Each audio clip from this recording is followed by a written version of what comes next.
And good evening and welcome to another exciting show. And hopefully, here we go. I'll just switch the camera on and turn whatever it is, turn the thingy bob off here. And I've already messed that introduction up, haven't I? Haven't I? But never mind. Tonight, our guest is Dawn Lester. Good evening, Dawn. Hi, Eric. How are you? And mustn't grumble. And we've also got Patrick in the studio as well. So good afternoon, Patrick. Hey, how's it going, Eric? Mustn't grumble. Well, haven't we got a show for you tonight? My word, they're all queuing up in chat already. By the way, I must introduce the ironing board. What was his name now? We've forgotten it. Jeremy, the ironing board, and Fred the plant. Here he is. And he's looking very healthy now, Fred the plant. He's had some of my banana water in there, so that's cheered him up a bit. So there we go. And he's had young as well. He's a bit weird like that, But anyway, Dawn, you have just put something out on Substack, so I believe. So I have. So promote away. Oh, right. Yes, thank you. I'm known for continually talking about the whole infectious diseases idea and no virus and all of that. So, those kinds of things. And, so I'll just say sort of YouTube. But we know that health is not just a physical. There are other aspects to it. And I have been talking quite a bit about the, if you like, non-physical aspects. The emotional side of it.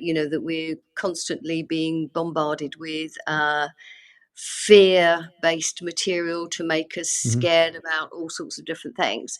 But there's also another aspect, which is the whole concept of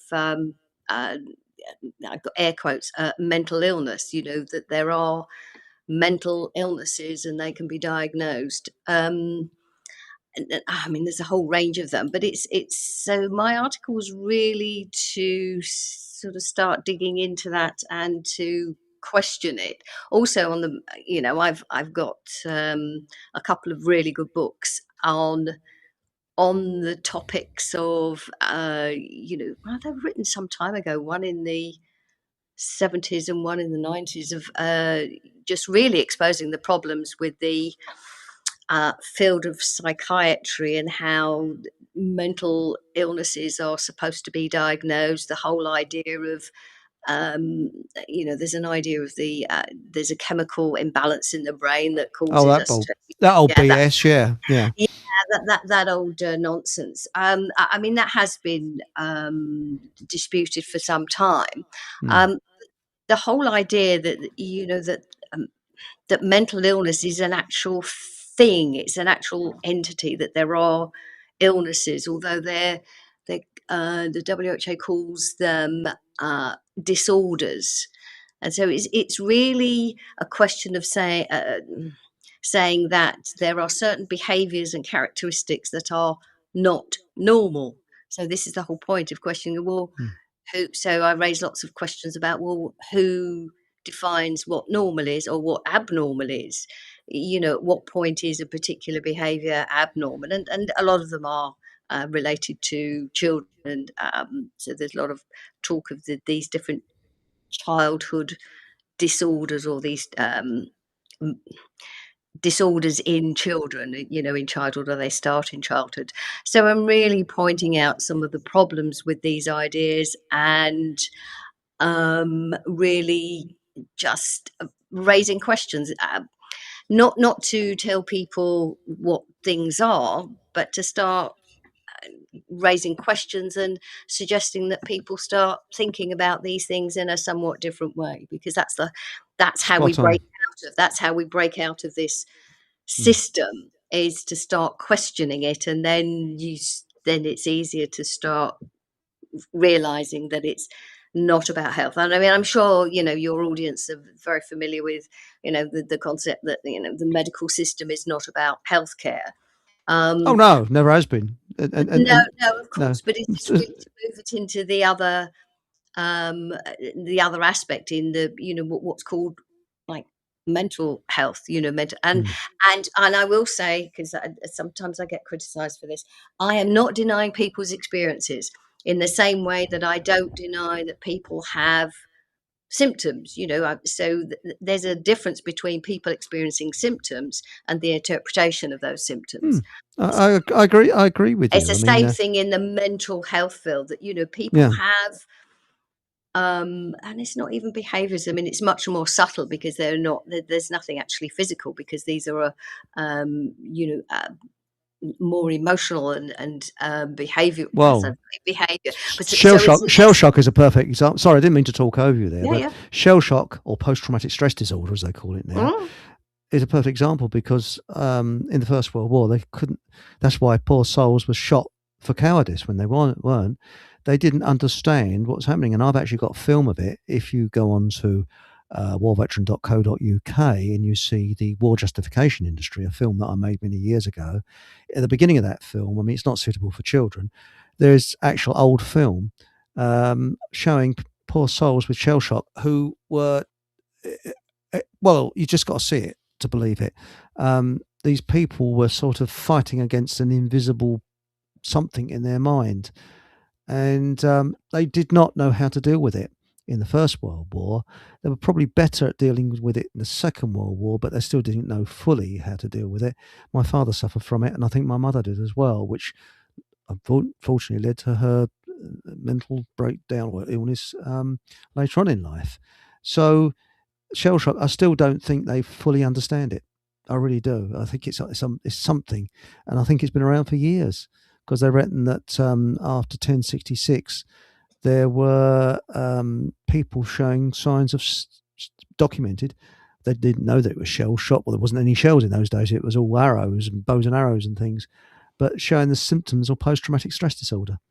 So I just thought I'd add that little piece in, Well, yeah, I mean, I'd say the clue is in the word trauma, because being in a battleground, on the battleground of whatever sort, would be highly traumatic. Your very I mean, your very existence is threatened. And not well. I mean, so that's one. I mean, there are so many aspects. There's, like with everything, there's so many different aspects. There's the aspect of the existential threat that you could die at any moment, but also the horror, and certainly in World War One, the horror of what you're seeing around you. The idea of I mean, I can't contemplate. I don't. It's like, but like in the trenches, and just seeing people around you being, blown up and bits and pieces of. Well, it's just vile sights. I mean, my father, I mean, he was in frontline intelligence, and they had a huge, highest casualty list ever. There's already few that survived, and in saying that, he was the lowest rank, and he got into it because they were so desperate for people, and he actually.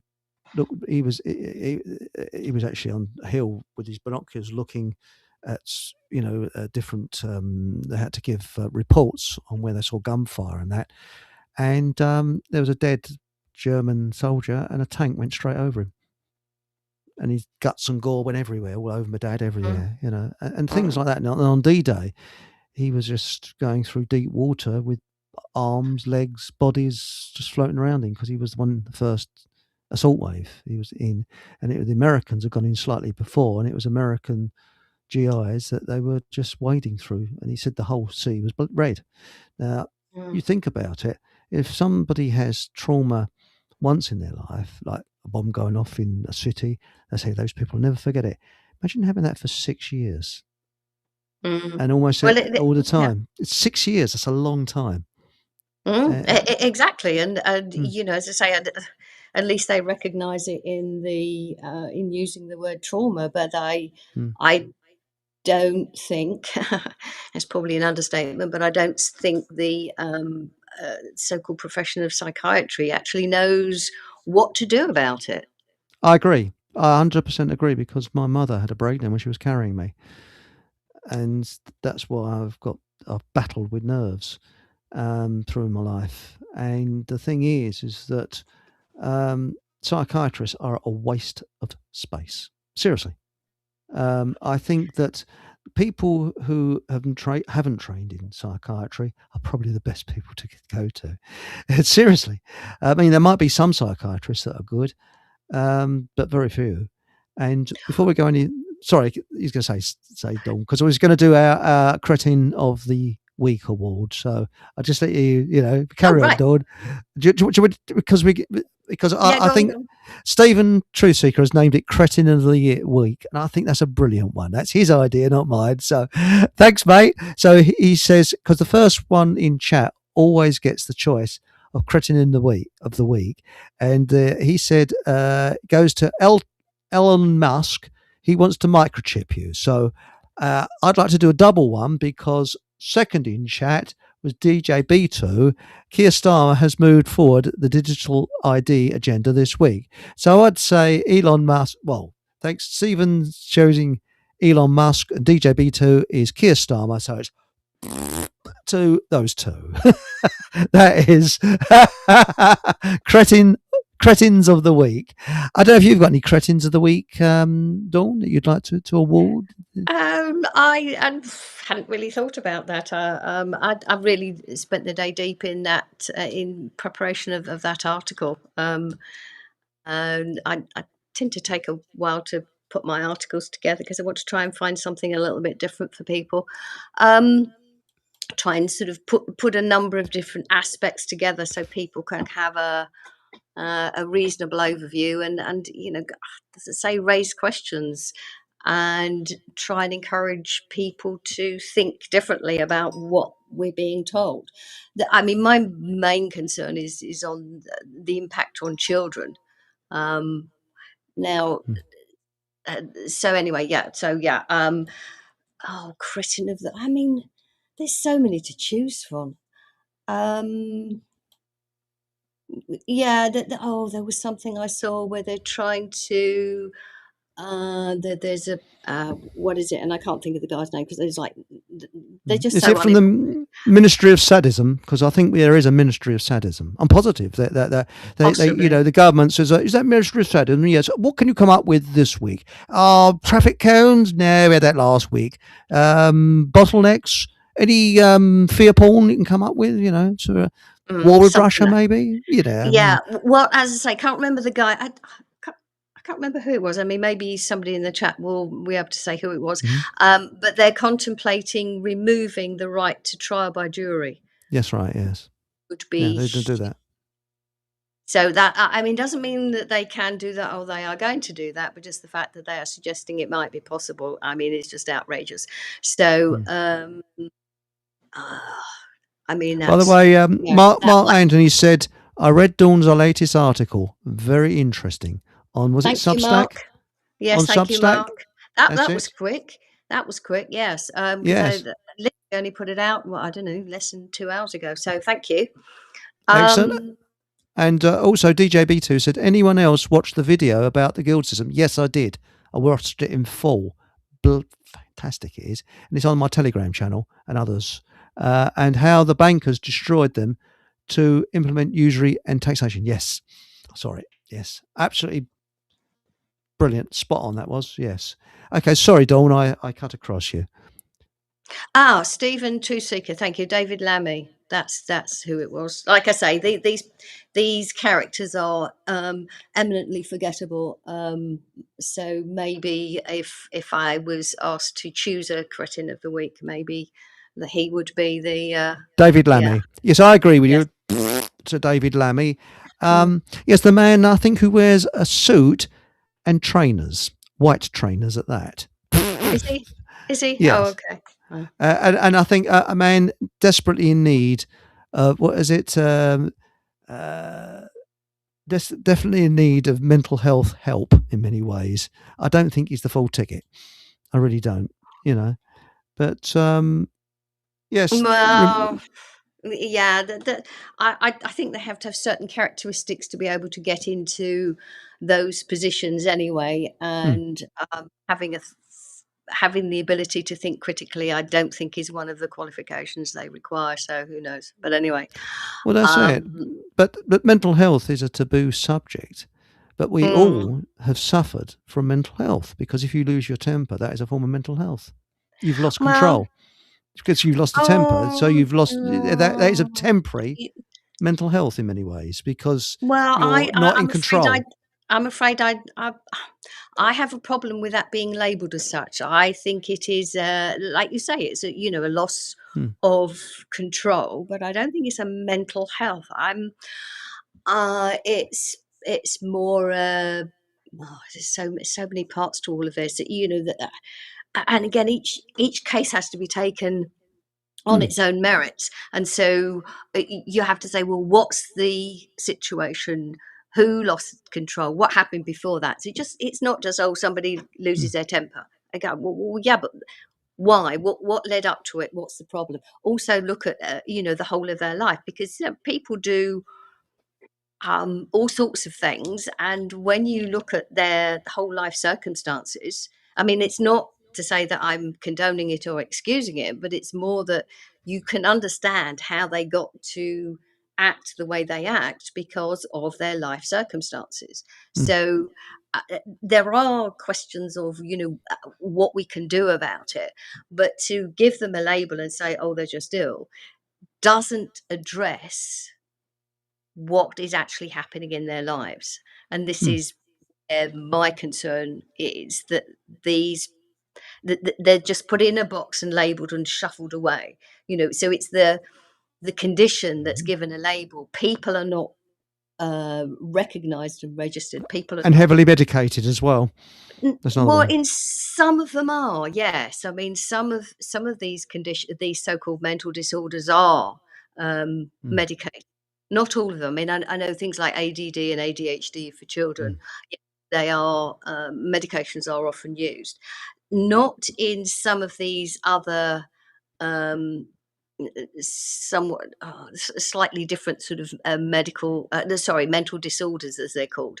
And there are a couple of them that are behavioural. And one of them is the oppositional defiant disorder. I mean, this is not something new.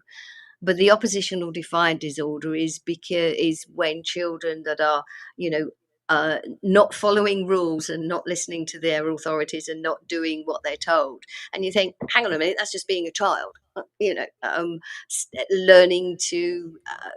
learning their boundaries, learning to stand up for themselves. But when they're just suppressed and oppressed, given a label and told there's something wrong with them, they've got a mental illness, that's a real problem.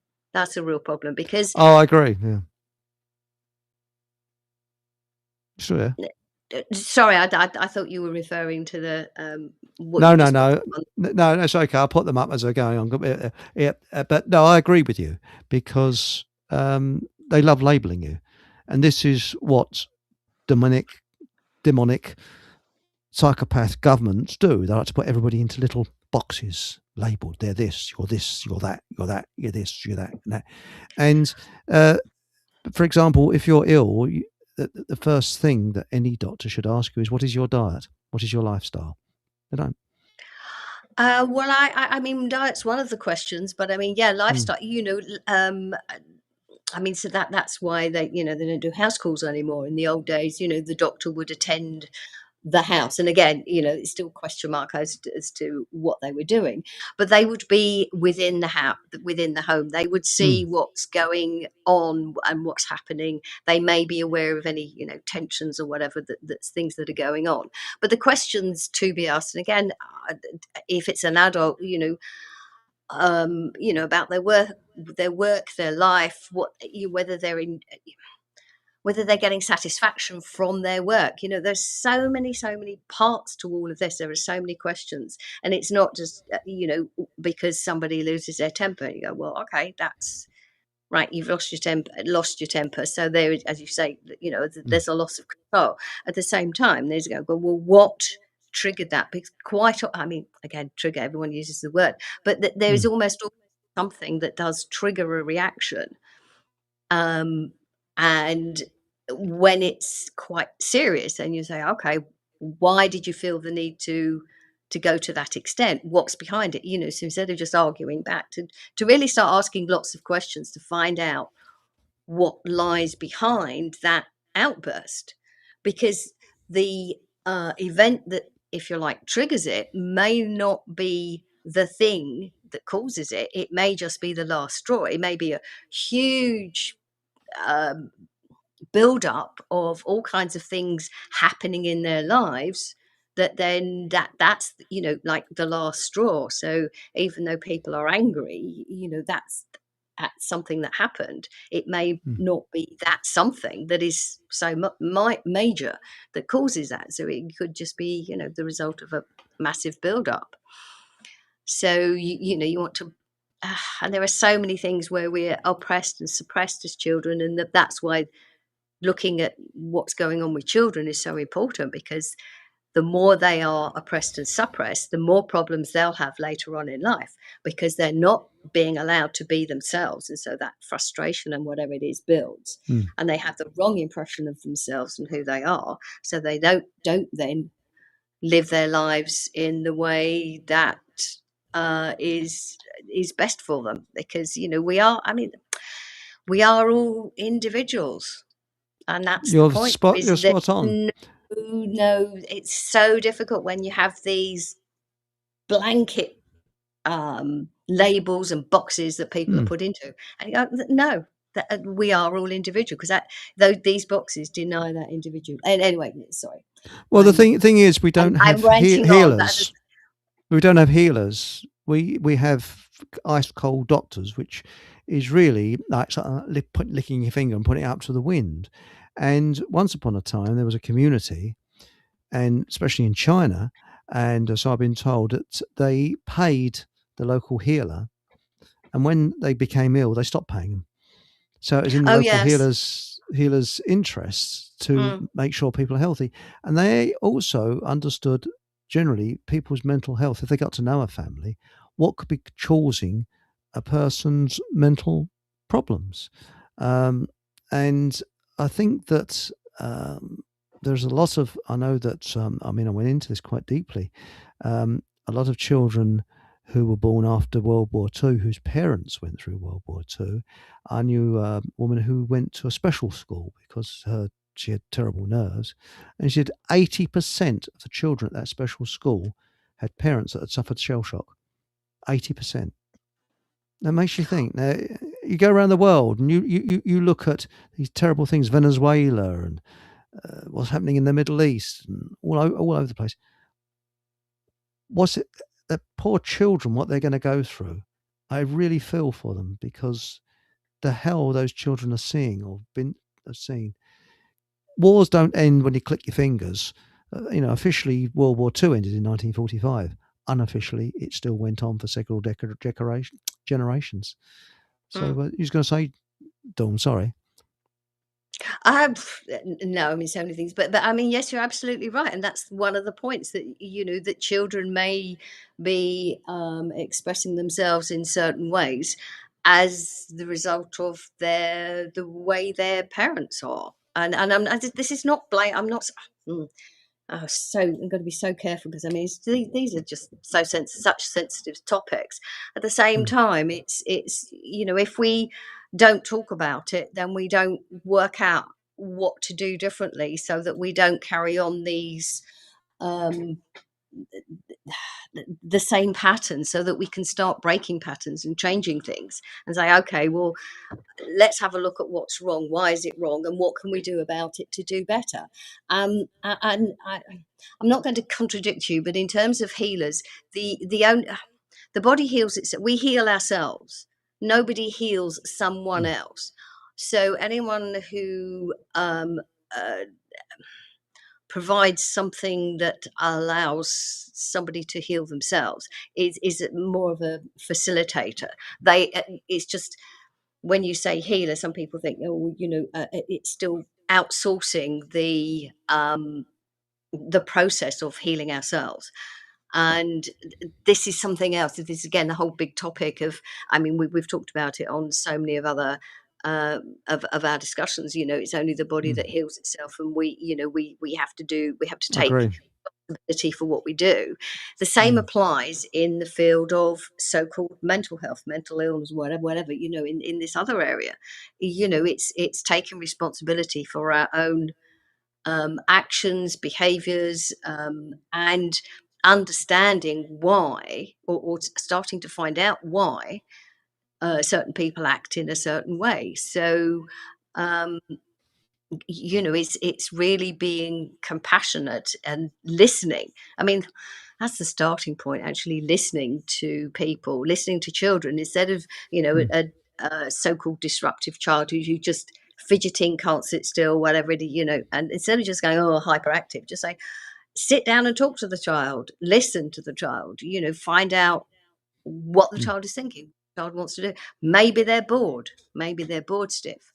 And certainly I would have thought it's probably not too much of a stretch to suggest that children in these in the school systems, these sort of official school systems, are probably suffering a great deal of boredom, sitting in the same place, listening to something that they just got to listen, learn and regurgitate, and not being outside, not these fixed time, lesson sessions, the fixed times, you learn this for a certain amount of time, now stop that, now you've got to learn something else, this and so it's not just one thing, it's looking at everything, it's looking at all of these aspects together, because physical and mental health aren't separate. It's like, the body isn't sort of separate parts, it's all interconnected. And so how our minds work affects our physical health, and and so it's all interconnected with how we live our lives. So this is all about that kind of, well, okay, there are some problems, and not problems, but they're you see, this is it, calling the way children behave a problem. But again, as I finished my article, to say, well, these children are acting in a way, and go, instead of just labeling them and putting them in a box, how about listening to them and find out what their experience is?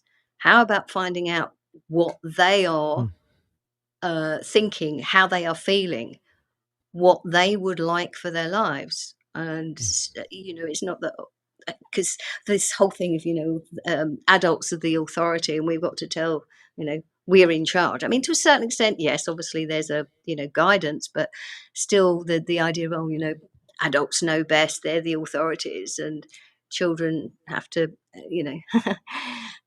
children should be seen and not heard until the age of, I don't know, 11 or something, or 12. That's what we had in our generation, because we were a similar age, Dawn. Exactly. And that's just awful. And that's awful, because it suppresses children. It represses them from the ability to express themselves. And we can learn a lot from children. And it's time that we started realizing that, maybe we can be listening to them.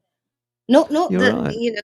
they're in charge, but to kind of just recognize this is them what we as never individuals. had. You No. see, the thing is, you probably remember some years ago when I first met you, and I think it was David, was it, at your talk in Hoddesdon? And at the time, my blood pressure was through the roof, and it was all part. I realise now, in hindsight, it was all part of. Eventually, I discovered that I had I think it takes a minor shock to sometimes bring out a major shock. And I had something that was festering inside me since childhood. And I won't go into my childhood. It wasn't a particularly happy one, but and it festered and festered and festered and festered, and it'd been there for and I believe that blood pressure and everything else was all part of it. And it came out about 3 years ago. This sort of, but it wasn't released. It was a minor shock which created a bigger shock, and I found this out not from a psychiatrist. I got the best I could ever wish to have, which helped me. But the big problem, I think, that people who do go through a mental condition is the ignorance of people, because people think that someone that's having a mental condition, they're like that all the time. They're not. No, they're just ill for a little while. And it can sometimes make their condition much worse, if they're with people who are very, very ignorant. And those people can't help being ignorant. It's just they're just ignorant of it, or they're frightened of mental illness. It's anything like that. But it can happen to anybody throughout their lives. You don't know what's festering inside yourself. Lots of us might have things that are festering inside them. Luckily, I've changed my diet. I've changed the way I look on life now, and it was one of the best things that happened to me in many ways. But when you first saw me, you must have thought, "Blimey, he looks like sort of." You were a little hyper, yes. Yes, I was, but very, very different now. But the thing is that is the trouble. I think there needs to be more education to people, that people who do have, a mental health problem, that can be cured. It comes and it goes, and ignorance is the biggest problem that you've got to battle. But well, I still think even a label is a problem, because it suggests that there's something different, and so it's as you say, it can be seen as something that is a problem, something that's wrong with somebody, as opposed to somebody's going through an emotional turmoil of some description. And yes, you're right. I mean, there's a lot of stuff that's repressed and suppressed. A lot gets stuck in within the body, gets stuck in the biofilm. I mean, we can go into all of that, but it's stuck in our system somewhere. And unless we find ways to allow ourselves to release it, it stays stuck, and it has an impact both physically and mentally, because there is no separation. They're all the same. There's just you can't see them separately. And so somehow, when it gets to a certain point, the body and mind together, whatever, it will find a way to actually allow that to come through. And like you suggested, I mean, yeah, your body created something or other that allowed whatever was behind it, something even bigger, to come through and be released. And that has allowed you to be healthier, both in a body and mind. So that's right. And to have totally a different idea and a different approach. But it was time somewhere along the line, your body and your mind, kind of whatever it was, decided it was time to deal with this, and they gave you an opportunity to do it in the way that would be meaningful to you, because again, we're all different, so we don't all have like high blood pressure that affects us. It could be something else that happens in our lives that just allows that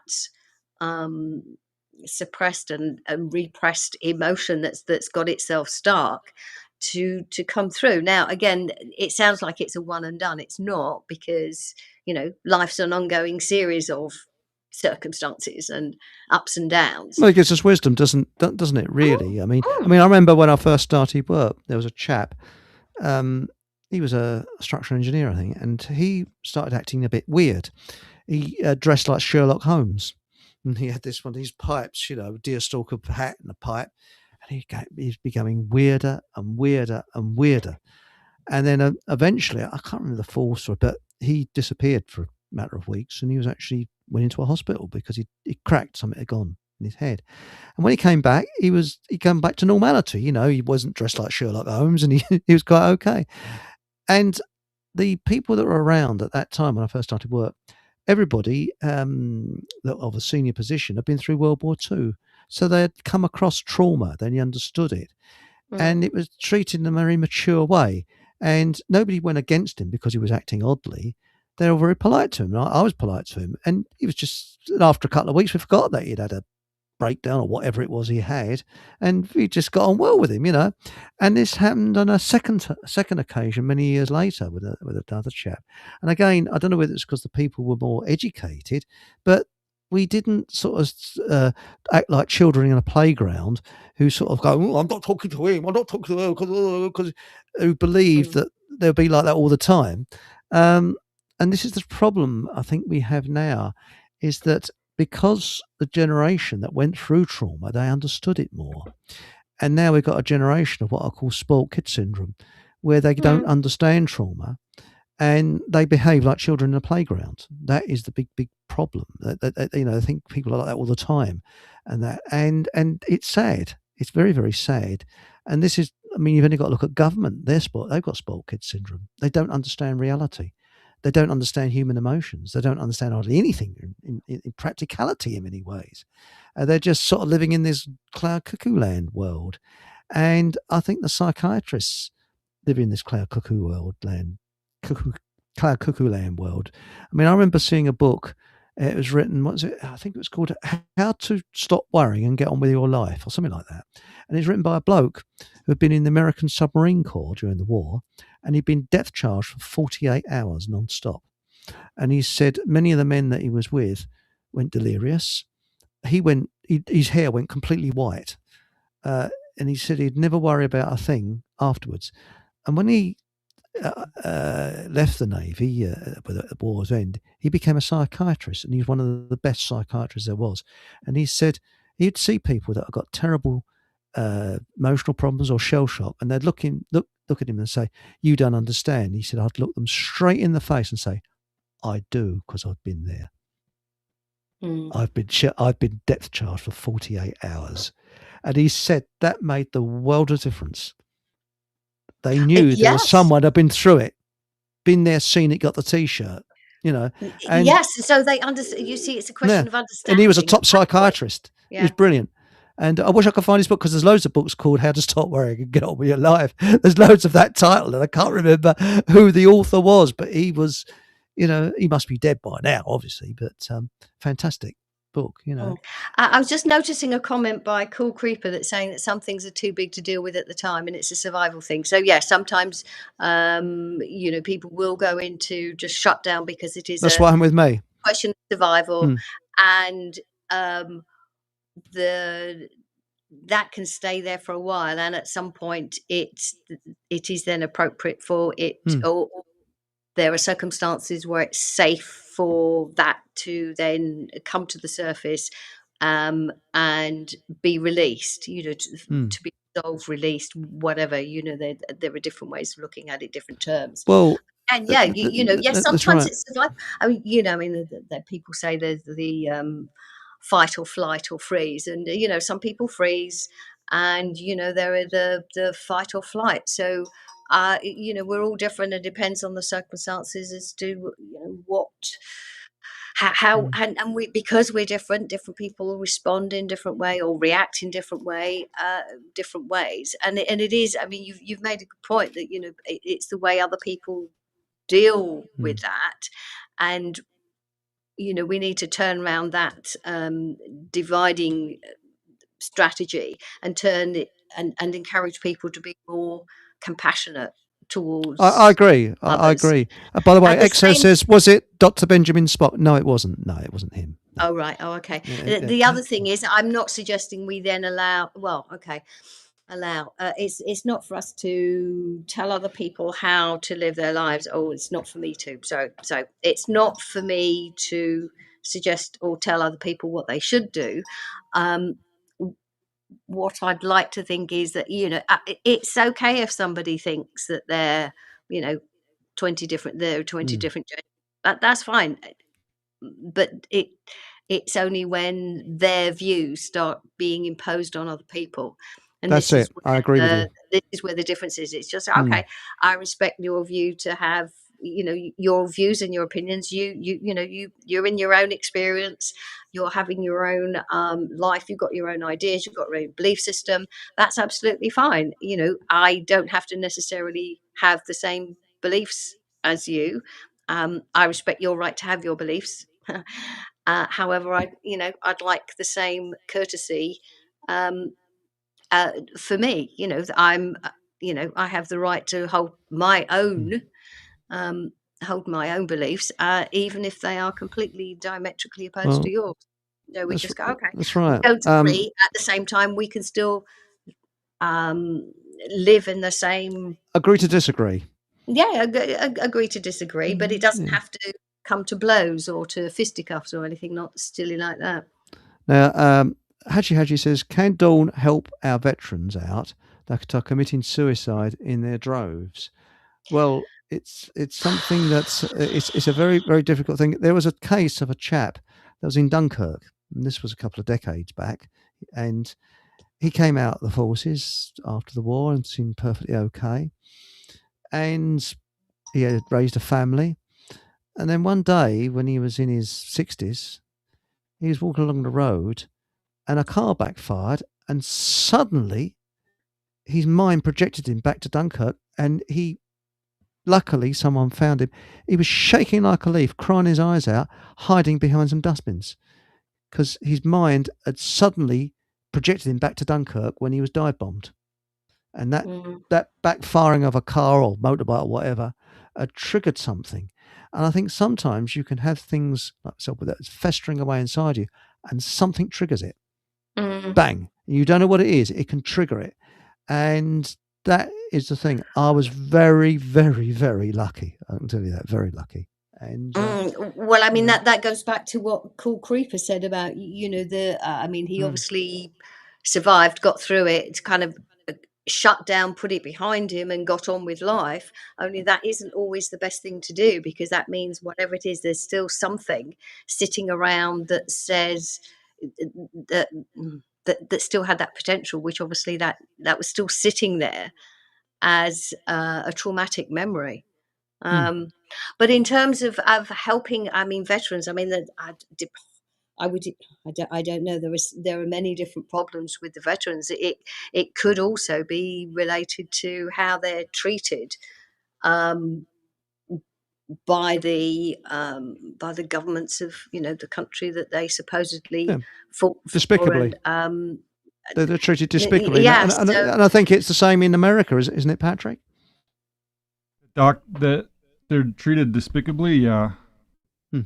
I think there's a lot of Vietnam veterans on the streets, isn't there now? I don't know, but have you seen there are a lot Vietnam of people veterans in the streets in, say, like the bigger cities, like Los Angeles is known for that. Just the homeless, you see them on the interstate all over the place. Skid Row. Many ex-military, because the majority of homeless men in this country are ex-military.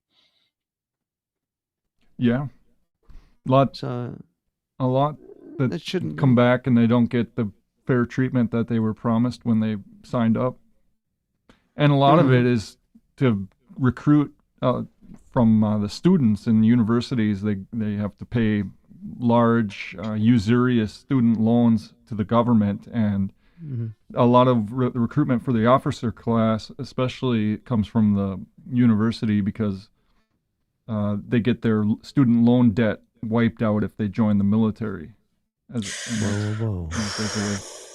Wow. Ooh, that's you can understand how tempting that is, and why that does actually encourage a lot of people to sign up and say, well, yeah. And in many ways, the military service, can teach certain skills, that people can learn a lot of skills through the military. And that's how they draw people in as well. But saying that the student loan will be wiped out,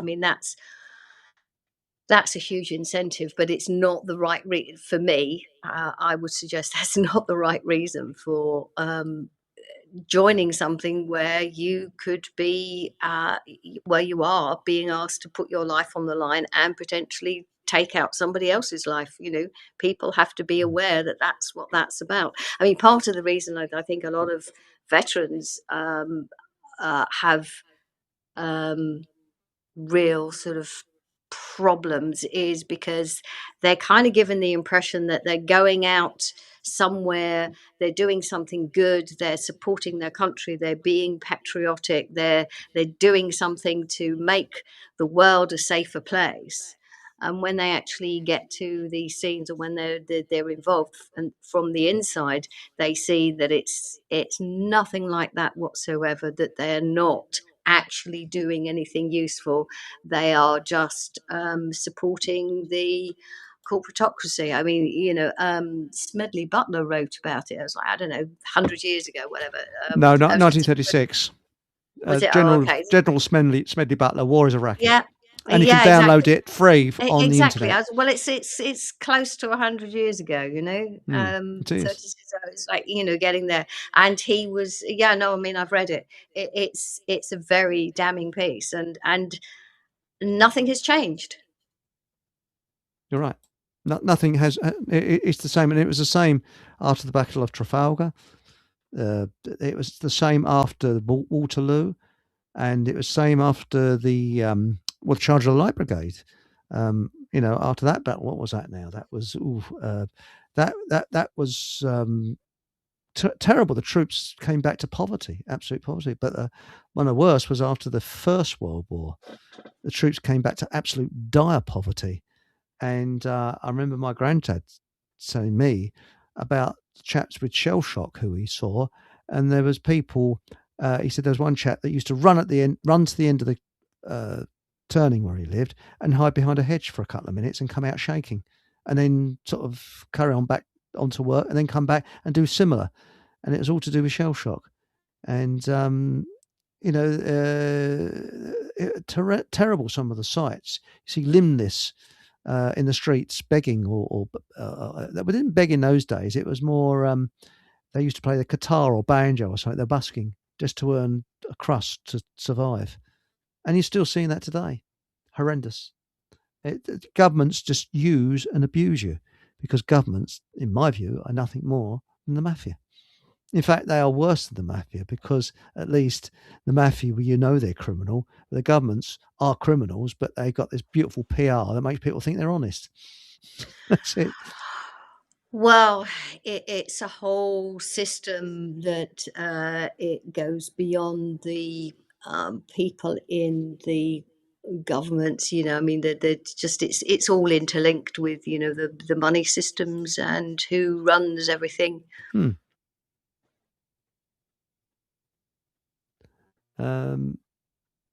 Yeah, I was just reading that. Yes. Yeah, that's very cool, creepy. Yeah, very interesting.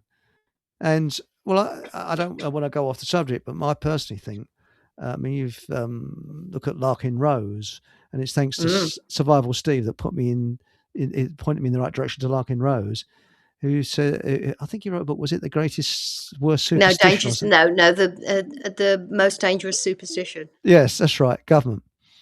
I think it's people say religion is the killer. Belief in religion, no, it's the government. When you look at it, government have killed more people than all the wars put together. Their own people as well. They're lethal. They're terrible.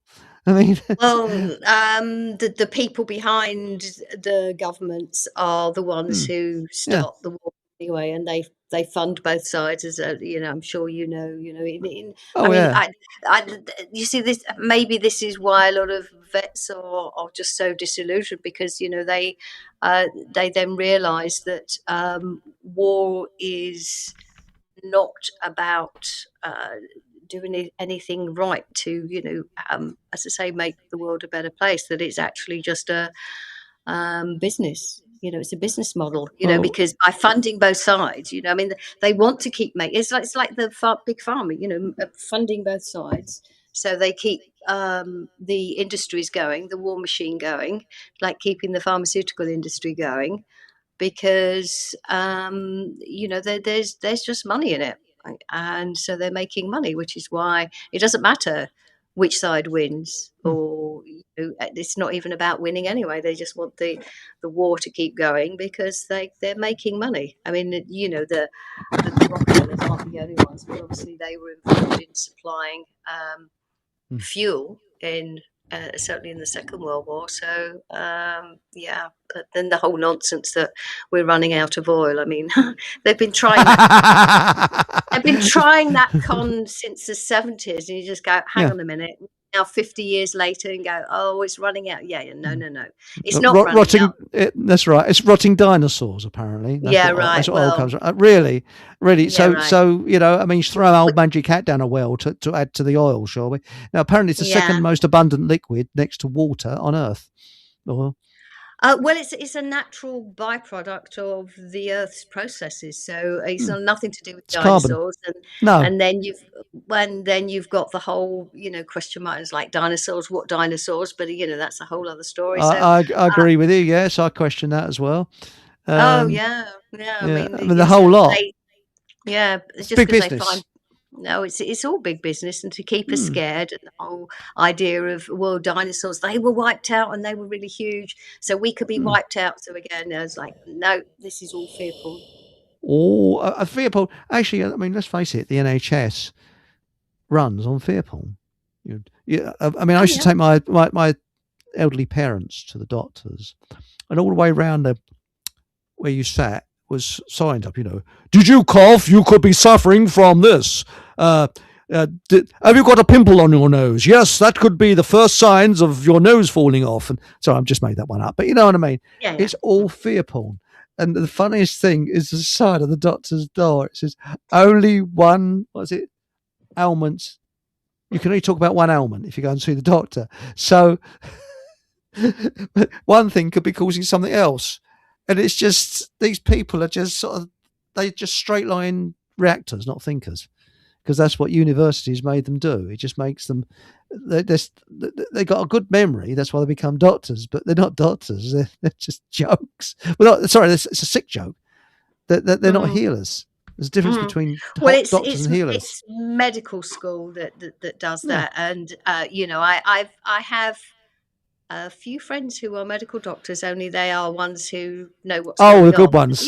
Right. Yes, I know the ones. I've got a few friends. Yeah, they're good ones. Yeah, they're good doctors. Well, I mean, they went through medical school, and they readily admit that they are put under so much pressure. And by the way, as psychiatrists have to qualify as medical doctors first. Psychiatry is then an extra couple, 2 or 3 years or something after the normal medical school training. So all psychiatrists train as medical doctors first. I didn't know that. There you go.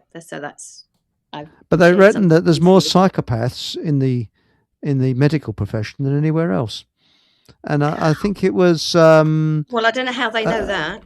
Well, it was actually, if you go look on the Jolly Heretic, Dr. Edward Dutton, he speaks about it, and it's very interesting. He knows much more than me about it. So please go on to his YouTube channel. I think he's got a website as well, and he spoke about it. As a lot of nurses are psychopaths, they found out. A lot of doctors are. So, well, I know doctors' lifespans aren't exactly better than other people's. That's right. Their average lifespan, I think, is it 57? I think it's Dr. Joel Wallach discovered that. He went through all the statistics. He reckons they don't live long. It's about 57, 58 is about the longest they live. Might get a few, get a bit crotchety, but I mean, and he reckons the worst one was a heart doctor that died of a heart attack. So can you imagine rushing through the walls going, there's all the people in the room, in the ward thinking, hang on a minute, he's a leading heart specialist and he has a heart attack. I'm a bit worried. Shouldn't laugh. Well, yes. Well, no, but I mean, you say, well, what's the saying? Doctor, heal thyself. So, if they don't know how to look after themselves, you have to say, well, how do you know how to look after me? Are they the sorts of people, not that the body is a machine, but, would you go to a car mechanic that doesn't look after, that's got an old banger that doesn't actually work properly? Precisely. Or mind you, I mean, chances are they're kind of, practicing and learning or whatever. But you know what I mean? Would you would you go to a car mechanic that says, nah, I'm not quite sure? Oh, because that's the other thing that so you wouldn't go to a car mechanic where you say, well, what's wrong? I'm not quite sure what's wrong, but let's just tie this up and not this, and put a new bit in there, and you'll be all right. Hopefully, you wouldn't. You want them to know what they're doing. Precisely. And the body is even more fantastic and even more complex than a car. The medical system does not understand how it works. And so far, in all my research, I've yet to find a chronic condition that's listed where they don't say that they don't really know what the cause is. So in other words, I've yet to come across a chronic condition, so-called, air quotes, where they actually know the cause, and yet they say they can treat them all. But you go, well, how can you treat something if you don't know what causes it? So. Well, you're right. And I read that, was it, I wish I had the statistic in front of me, but it's a phenomenal number of people, you might know that actually die of misdiagnosis in America every year. Oh yeah, the iatrogenesis. Yeah, there have been various different studies. I haven't seen a recent one, but I mean, again, the kind of misdiagnosis is one thing, but the other thing is that there are hundreds of thousands of people who die from a correct diagnosis, from correct treatment. Oh yes. Treatment given according to their system correctly. Yes. So therefore, you have to say, well, hang on a minute. There's something seriously wrong. I mean, that goes back to a July 2000 article by Dr. Barbara Starfield called "Is U.S. Health Really the Best in the World?" or almost that. Well, it's the sickest country. It's more sickness than anywhere else. But I mean, we've had Dr. Myhill. And Dr. Natasha on here, and also Dr. Miles Fleetwood, who's my doctor actually, and he's a natural doctor. And by the way, I must add a little plug here. He mentioned when he's last on the show about bone broth, and loads of people have been contacting me saying, "Well, what is this bone broth that he suggested? Because it's super duper stuff." I don't know, but he's ordered some more, and it should be in this Tuesday. What's the question? Bone broth. What's do you remember? Well, it's bones. I don't know. It's powdered bone broth. I don't know how to make it, but it takes a hell of a long time. But he's bone broth. His bone broth apparently is the creme de la creme, and it's due to come into his shop this Tuesday. His phone number is on the show that he was on, which was a couple of weeks ago. And so if anybody wants to order it from him, I think he can send it. Don't quote me on this, but I think he can send it post free. So there we go. So I just sort of give him a little so he makes it. So he doesn't give. No, he doesn't make it. No, he orders it in from a place. But this he reckons he's really felt great on it. And as soon as he gets it in, it goes. How does it come?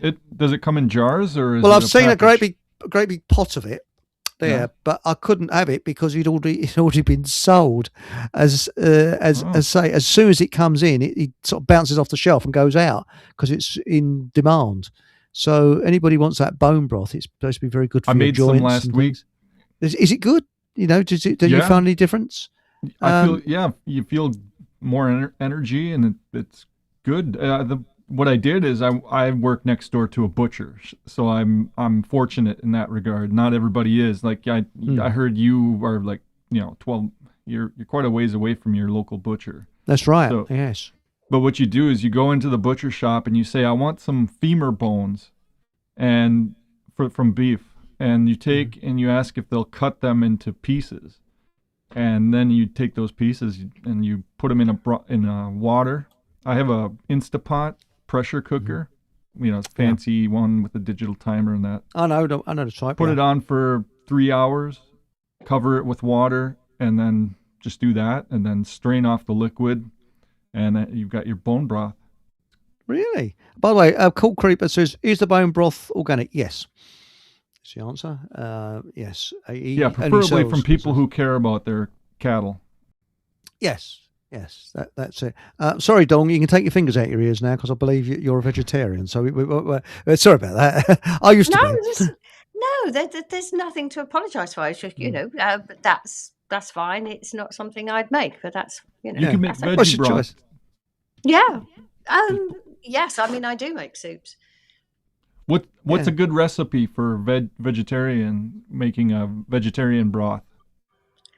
Oh, I'm one of those, see what vegetables I've got, put them in a pot, cook them. I try not to cook them for too long, so then I like overcook, so you've still got, the freshness, and then, um, that's it. I'm not one for recipes. I'm not very good at I'm following saying. recipes. I'm saying. Kind of. Well, I see what's in the fridge, what I've looked, what I've bought recently, and put it in a pot. See, I mean, I do tend to make sure I've got organic vegetables. Um, That's very important. I'm just I'm doing. So yeah, just a I can't share a recipe. As I say, it's more kind of Well, vegetables.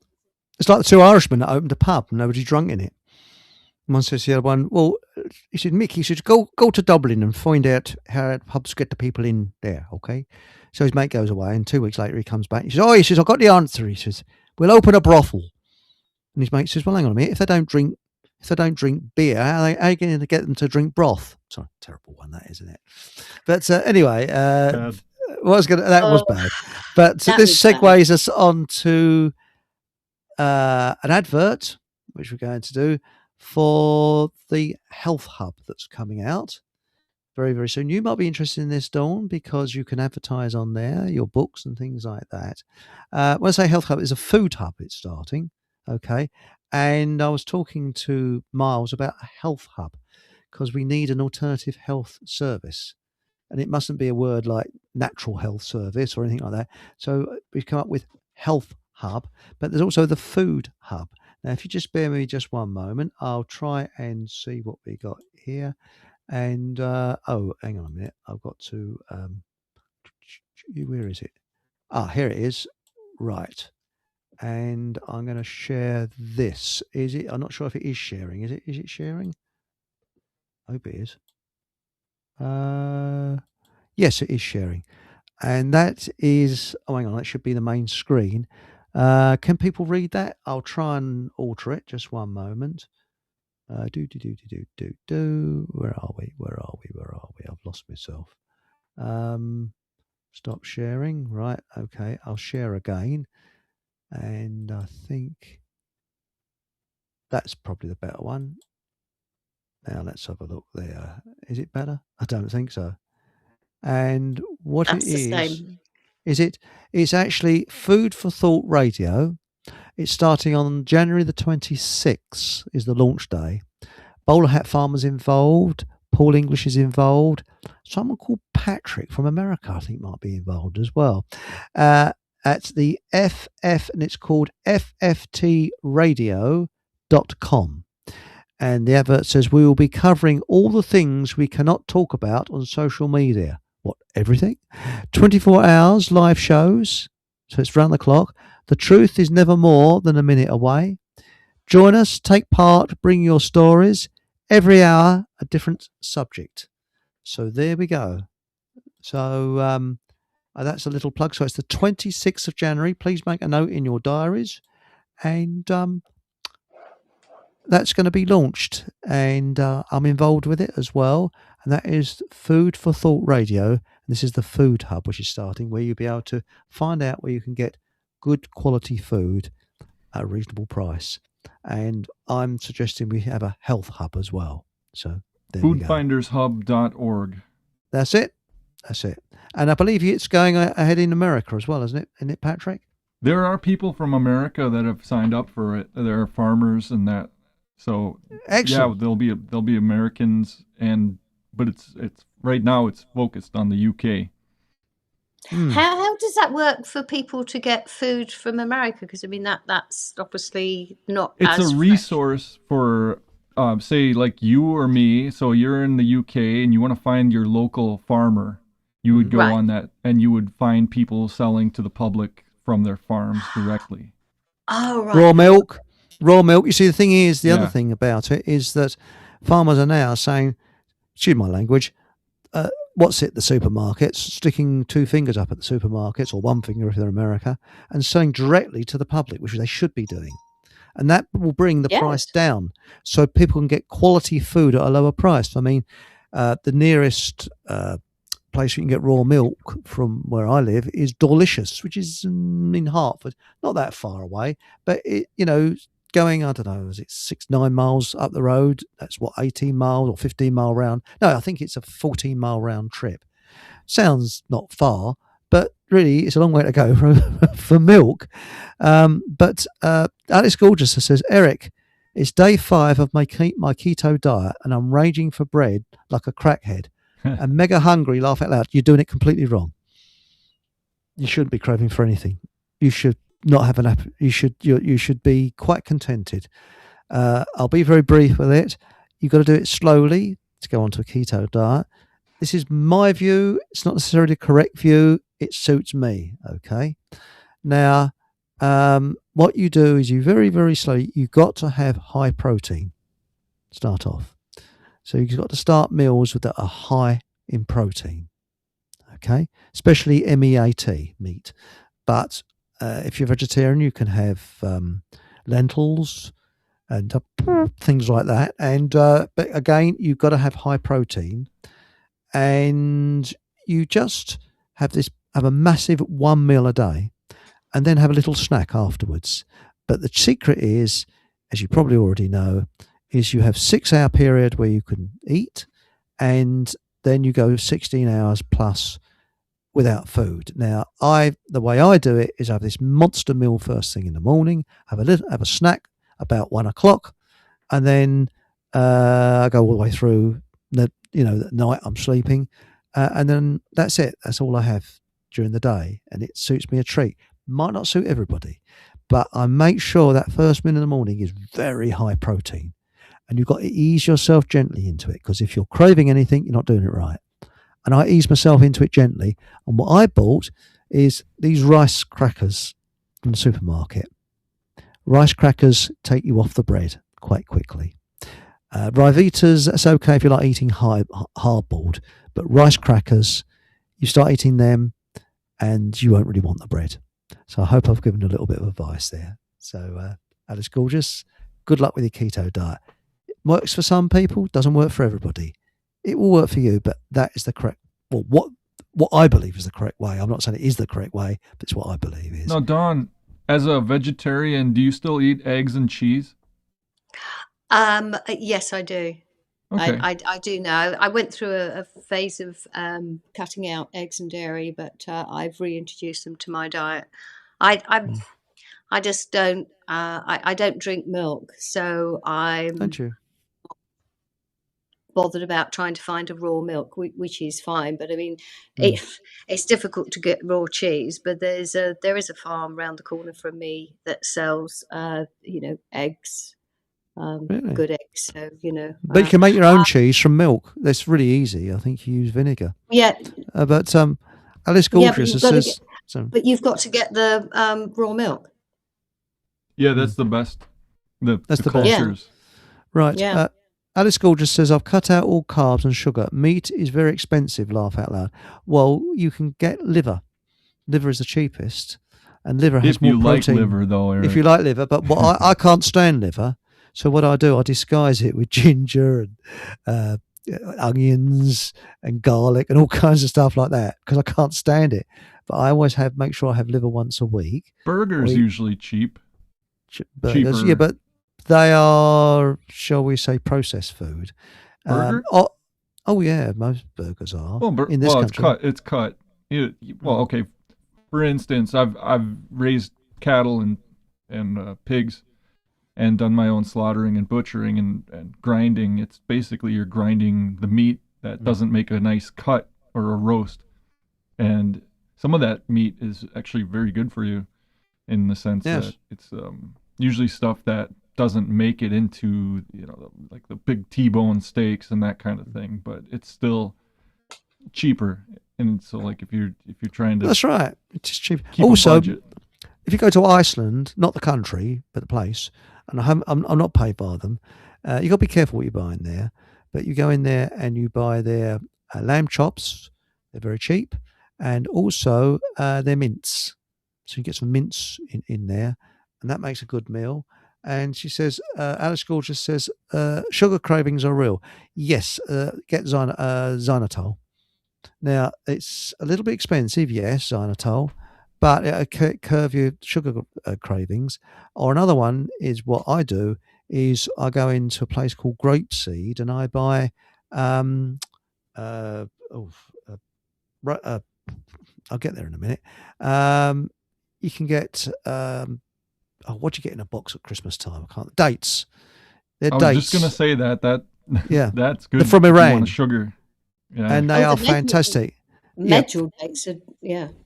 Oh, they're really good, and they're not that expensive. They're £3 something or other, £3 40, 50 or something for a bloody great bag of them.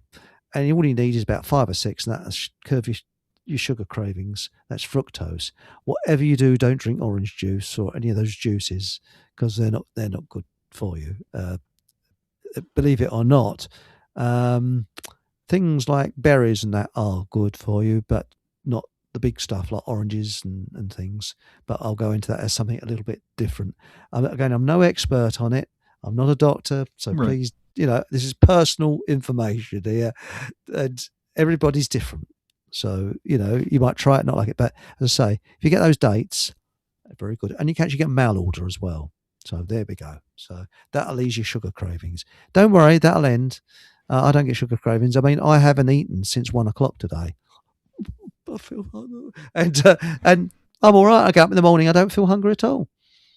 I suppose you get in the habit of doing it. Like you said, your body gets used to it gradually. Yeah. But again, you can get alternatives to bread. You can make your own bread, and you can make it out. Try Dr. Myhill's bread. She advises on YouTube how to make bread, but not from wheat flour. You can get it from something else. So, this keto diet isn't expensive. In fact, you spend less money because you don't buy carbohydrates. So that's it. So there we go. Now, Aunt Sally said, once I achieved 2 weeks completely without sugar, I stopped craving it. I had a headache for the whole 2 weeks. I didn't.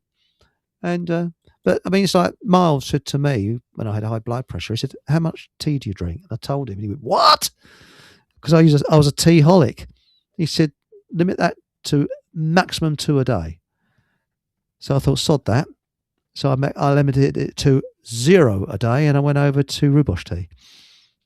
And What's I've got rooibos a craving. tea? Rooibos tea. It's from South Africa, and I don't think you get it in the States. And it's from a special bush in South Africa. It's imported into this country, and it's called the rooibos tea. And he said, got to speak with a South African accent. You either love it or hate it, and it's just like ordinary tea that you buy, from the supermarket.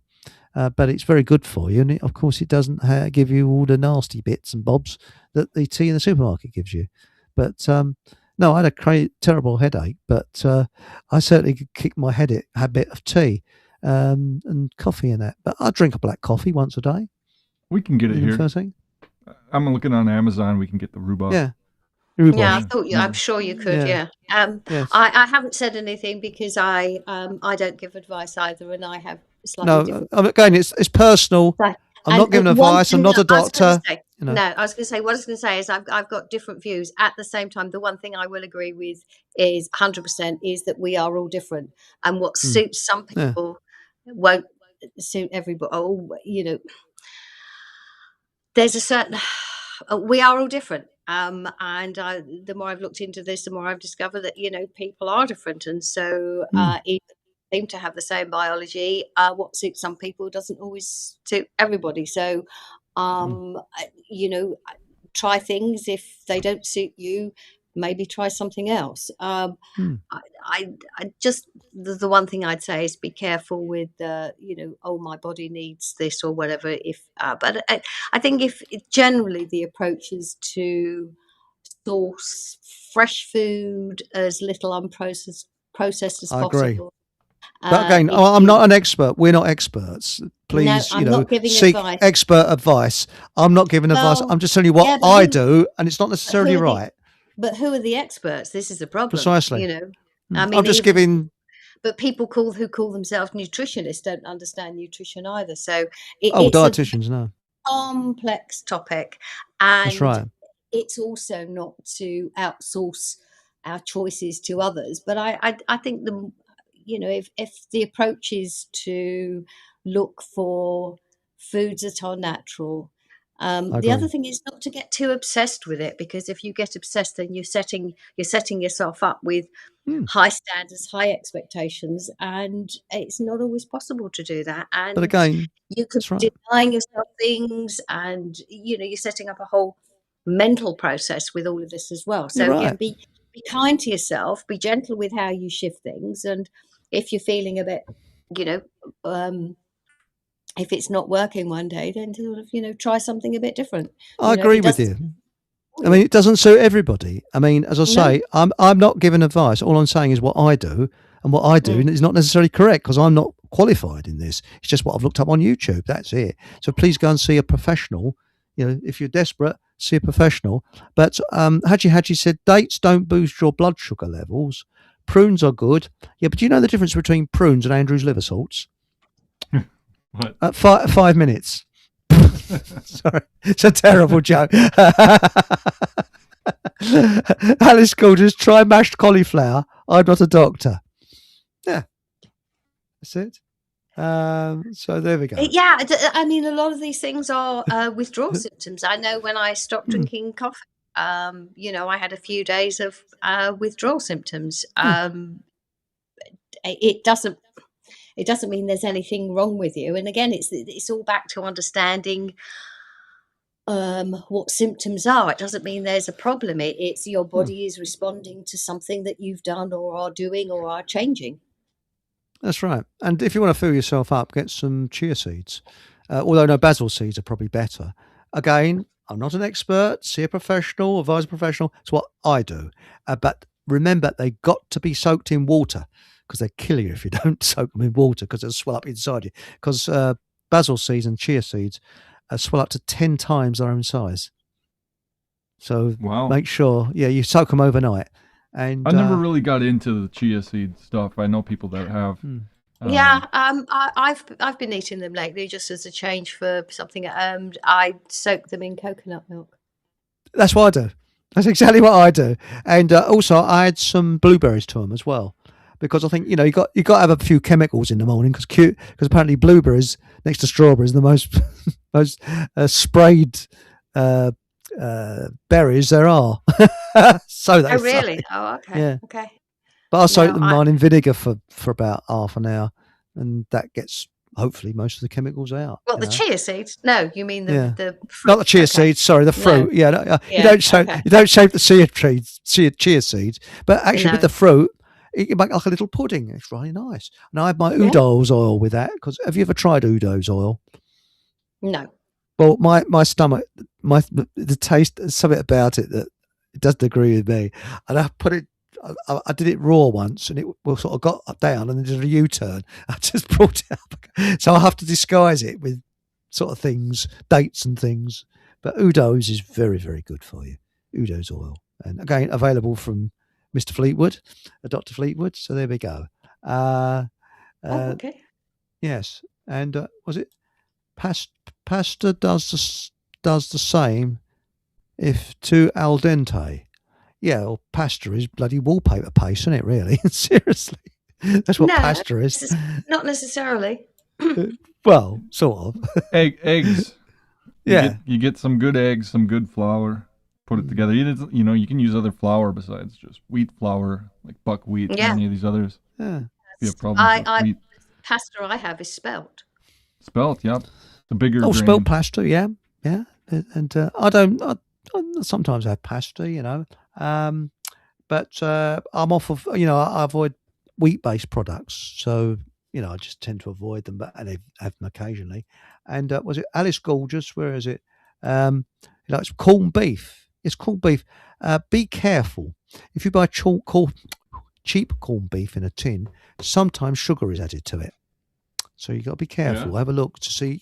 I know there's one leading supermarket, which I won't mention because they've got good lawyers, that does add sugar to their corned beef. So have a look on the old ingredients. If it just says corned beef, you're probably okay. So there we go. And but they don't get corned beef almost anywhere really. And it's in a tin and it lasts forever. You That's know a what good we thing. have here? They invented this product called Spam down in Minnesota. Oh, Spam, yes. Yeah. Cooked in the tin, wasn't it? That was the first. Is that what you cook thing. in the? You can cook. Yeah, I suppose you can. No, cook no, it in it the is tin. actually during the process. So cooked in the tin. Oh yeah. Okay. Made famous by Monty Python. Spam, Mine- spam, and more spam. Yeah, So- that's why we've got spam inboxes and all that stuff with our email, and the Hmm. rhymes with scam. Oh, Really? it does. Yes. Yes, Mm. spam. It's yes. Well, it didn't used to be, but I think it's full of chemicals, isn't it? I don't know. It's probably just salt, lots of sodium. Yeah. And Exo says sugar is the least of your worries with corned beef. Yes, because they mince up everything of the cow. Yes, and that as well. Well, I mean, if you go, No wonder by it's what salty. Natasha was saying the other week, where you take the organ meat, some of the underrated type meat. It's usually stuff that the butchers throw out because nobody wants. Hmm. I don't know. Yeah. Some of that stuff is good. You go to the primitive cultures; they used everything. Like the Native Americans, when Yeah. they, shot a buffalo, they'd use every little bit of it Hmm. for food. And Yeah, for but that's others. totally different from buying Yeah, the something mass. in the tin because you've got no idea where that animal or where Yeah, the that's animal true. came We've got from. Fray Bentos. Fray Bentos is usually pretty good because that's the name of a place in Argentina, isn't it? Fray Bentos. And because it was when corned beef first came out, civilians couldn't get it. It was only the Navy that bought up all the stocks of corned beef because it's one of the first products to be tinned, and the tin hasn't changed in hundreds of years. And I think it was about 200 years ago it came out, and there's a little girl called Fanny Oh, Adams who Yeah, got murdered. Yeah, I guess you know this one. you told me about this. Yeah, Yeah. and it was a bit of a grisly murder, and they reckoned that Yeah. she was minced up and put in the meat pies or whatever, yeah. And the Navy, having a very, sorry to say, black sense of humour, when they first tried this new product called corned beef, they tried it and they said, "What's this? Sweet Fanny Adams?" And that's where Sweet FA comes from. It's not rude. It means Sweet Fanny Adams. That's where But the it term is comes grisly from. when you think of it. Yes. It's bad. Yes, that's right. Now, rosemary is supposed to reduce metals in your body. I'm not a doctor. It ain't helping my feelings. Well, I don't know anybody called Rosemary. So if you know a lady called Rosemary, please tell me if she was supposed to reduce metals in your body. Yes, give her my name and address. No, I'm joking. So there we go. So anyway, Dawn, we better give you a plug for your book. I mean, we've gone an hour, almost an hour and a half, and we haven't said anything about your book. What makes you ill? What really makes Not really, and that as well. you And it's published. Was it? Can you get it on Amazon? Yes, definitely get it on Excellent Amazon. book. Excellent book. Written by you and David Parker. and him. Yes, and you also get it on. Can you get it on? Kindle. Yes, it's available on Kindle as well. Not available on Audible, but there is an audio version that you can get from the whatreallymakesyouill.com website. That's it's it website. Please give the address. Was it? It's whatmakesyouill.com. whatreallymakesyouill.com. I keep Yes. leaving out the really, don't I? And Yes. if you have to see a quack doctor, walk into his surgery. Now, this is another thing about doctors. Why they call it a practice doesn't really inspire much confidence, doesn't it? With the word practice Practice in it, makes perfect. and that's right. And also, when you go to a airport, it says terminal. And that's a bit worrying, isn't it? You're going to get on a plane, it says terminal. And you think, But yeah, I wouldn't advise walking into a doctor's surgery with that under your arm. Although maybe you could. I mean, But they might learn something. You never know. So why everything you thought you knew about disease is wrong? Yes, that's the subtitle. That's right. So what is it that we should know about disease that we've been told, and the mythology behind disease? Well, I'm glad you asked.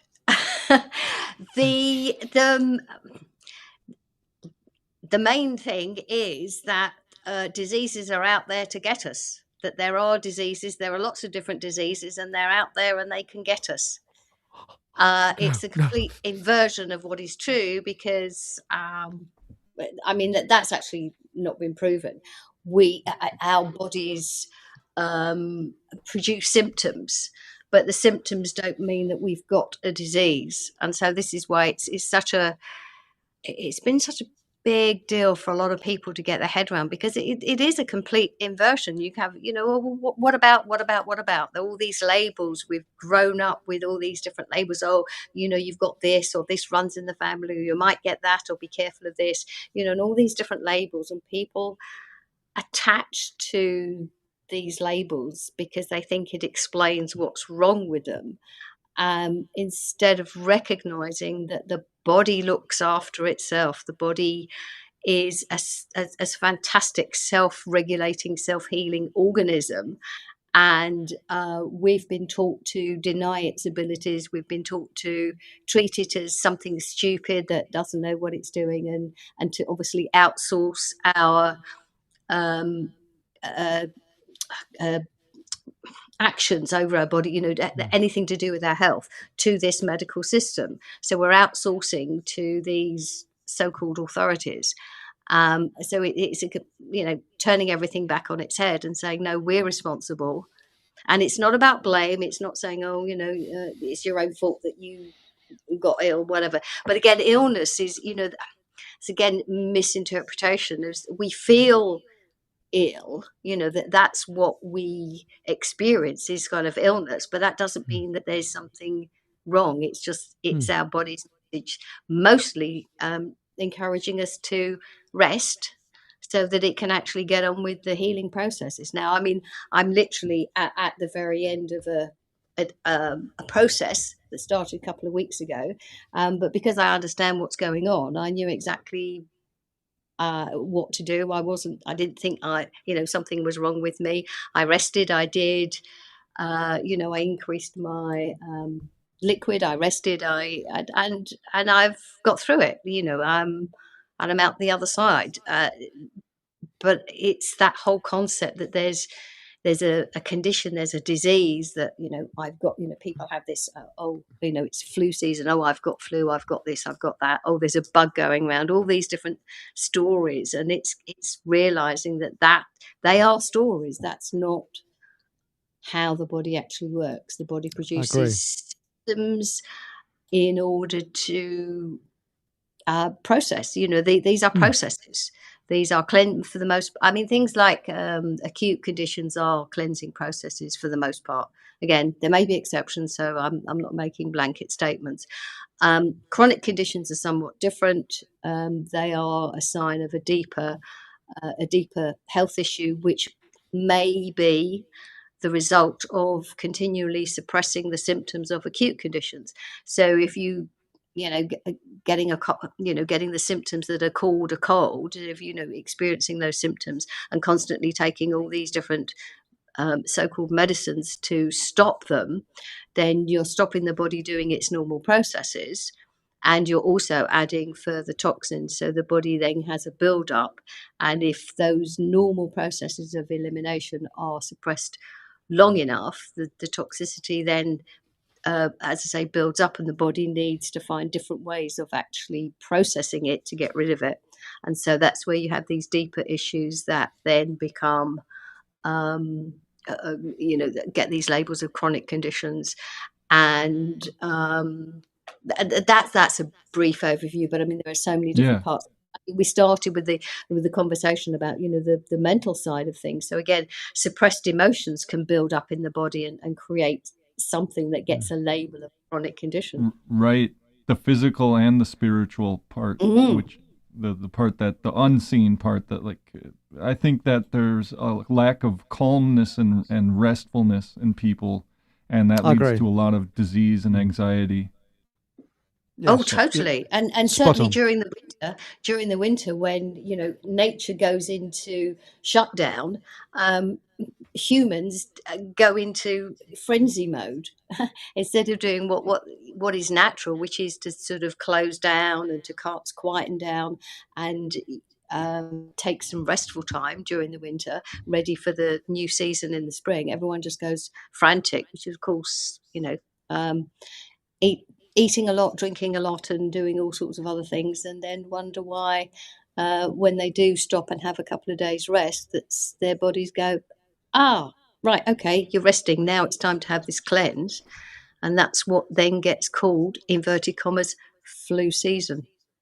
Oh, yes. And also, I was reading something the other day that said that there's lack of sun, which can cause problems because in our natural state, we were outside all the time. And apparently, sunlight can go straight, parts of the spectrum go through your body and it makes you ill. And what they're doing now, they're saying, oh, put suntan lotion on, keep out the sun. So, well, all right, if you're in the middle of Australia and you've got light skin like us, then it's not wise to sort of sit in the sun all day. No, you just regulate it, but you do need sunshine for health. And look at the Aborigines now. All right, their skin is dark, so they can stay in sunlight for long times. But it is healing. The sun is a very healing thing, and we've been led to believe. Again, this is what I've read. Please don't, please do your own research on this. That the sun, you've got to look at it like a medicine. We need it. And when you look at today, it gets light. I don't know whether you found this, Tom. It is getting light earlier in the mornings now.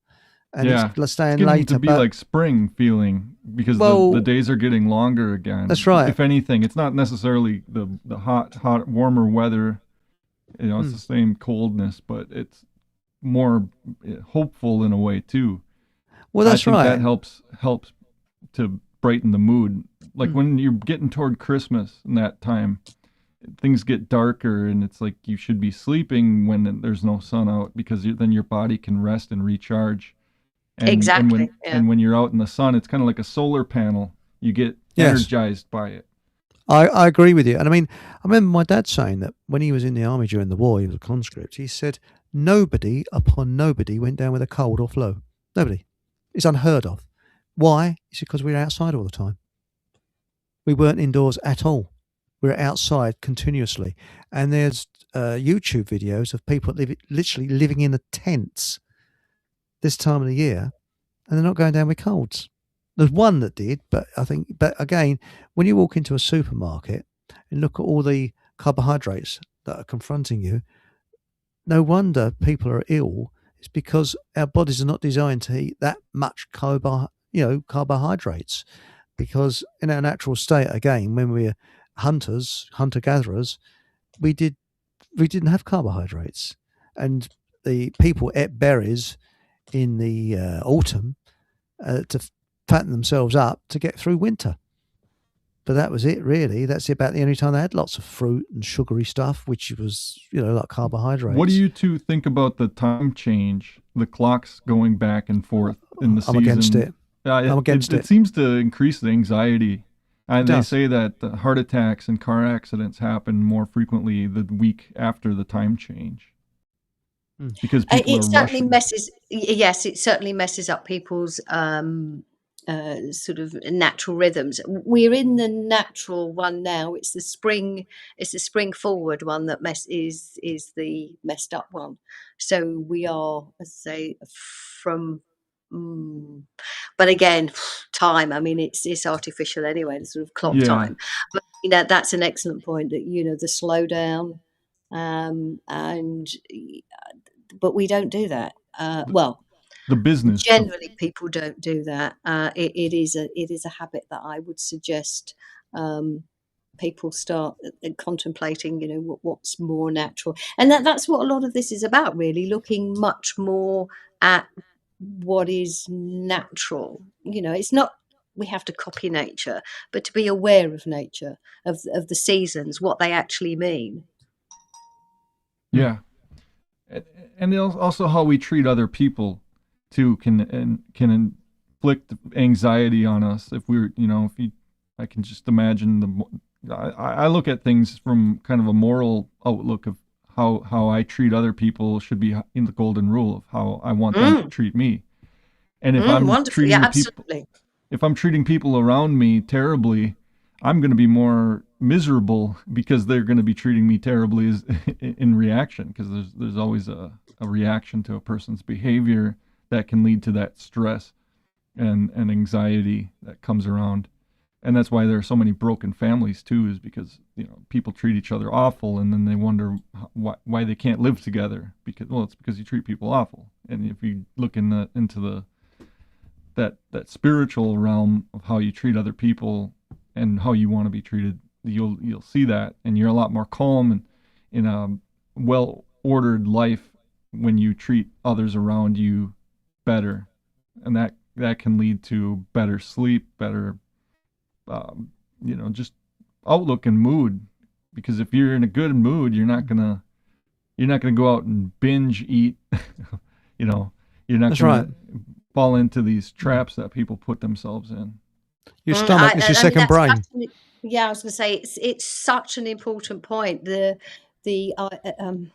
how we, which is really going back to where I started, which is about how we look at what these conditions are, and stop seeing them as being something as conditions, and actually having compassion for people with what they may be going through in their lives. And we know a lot of this is intentional. The divide and conquer agenda has just been around for such a long time, and it's just cumulative, and it's working really well. We saw all of that I can't believe it's like 6 years ago now. Yeah. But yeah, all that nonsense 6 years ago, it made people anxious.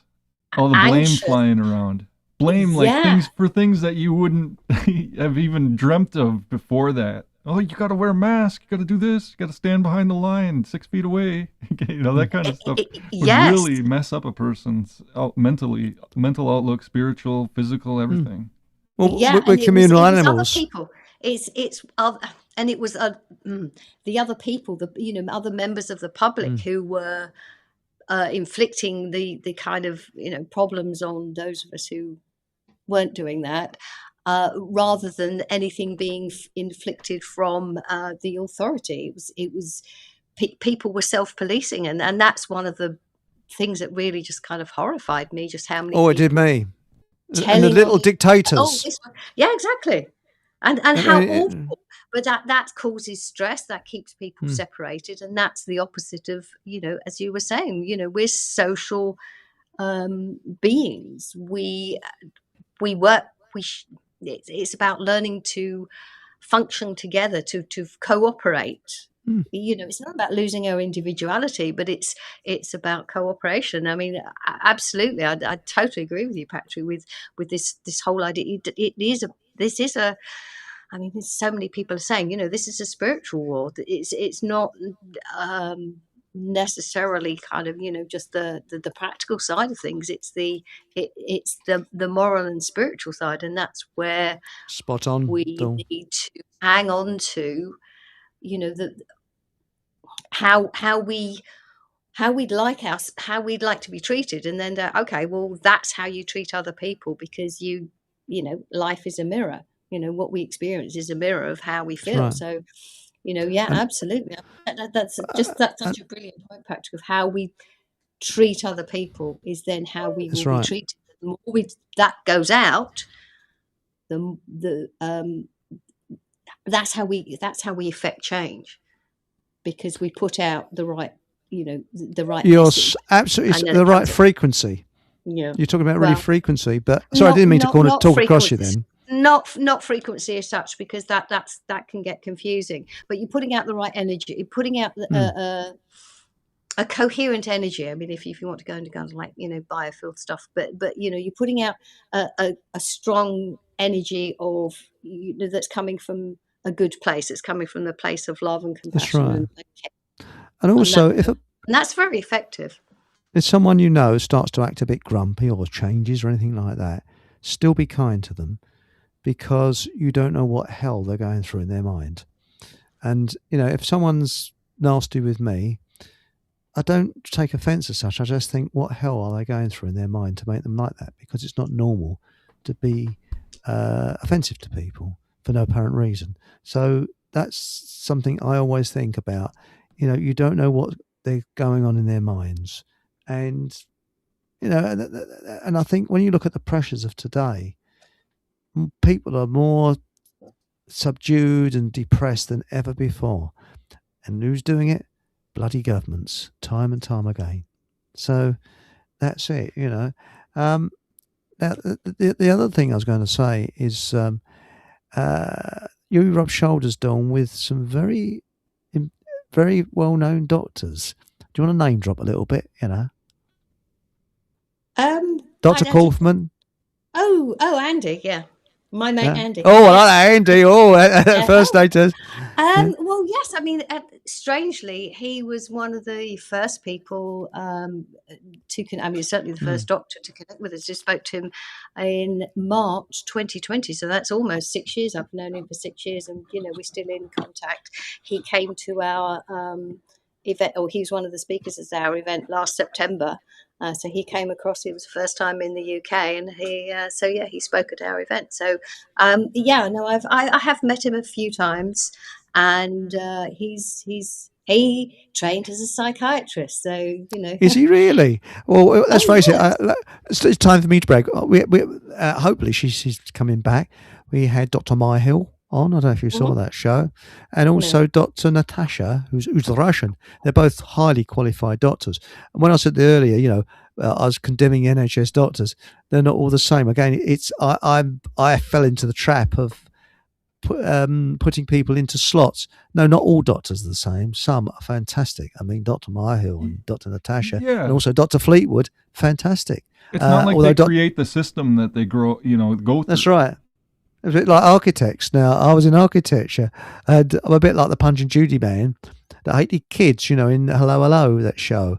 I think architecture's crap. We lost our way in 1914, and probably before, when we had the guilds. The quality of workmanship has just dropped like a stone. But I think that will all come back. I really do believe that people are getting fed up with depressing buildings and depressing environments that they're creating, and talking about depressing and nice environments, where you are, Dawn, you're in one of the first new towns that was made built in 1907. No, the first garden city. First garden city. Sorry about that. What's a garden yes. city? No. Aha. Well, it's what it says it is. It's a city that's like a garden. And it's very green and rural. And it's in 1907 that Letchworth Garden City was started. And the houses, there were 17 houses per hectare. Remember that? 17. Then later on in the 1940s, sorry, I know this off by heart now, they had the Parker Morris standards, which went to 40 houses per hectare. Now they're doing 100 and 150 houses per hectare. I think that gives you some idea what a garden city is. Well, it started out. I mean, the centre is still part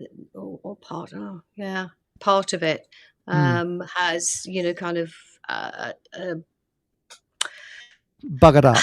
No, I mean they're kind of green and trees and stuff in the the sort of centres where you go up one side and there's the street isn't a kind of two-way. You go up one side and there's greenery, and then there's sort of the other side the other way. There's part of that, but I mean, no, it's really been built on. I'm close to the edge of it, so I'm not near the centre as such. But I've got houses all around me, but I'm at the end of a close, and so there's some trees beyond my garden fence. So I look out in my garden, I can see greenery. I can see trees. I mean, there are houses the other side of the trees, but there's still that kind of, little I know piece what you of mean. greenery. So Was it part of the original Garden City, layout. or was it was it Oh built later? no. Where I am is where I am is much newer. I think the house was built in the 90s or something. Anyways, Really? it's a new part, but it's near the edge. It's near it's Are you close to a rustic area? it's sort of, but a rustic around here is mainly farmland. Right. So there are open spaces, but there's generally farmland, and it's not too far away. The next town.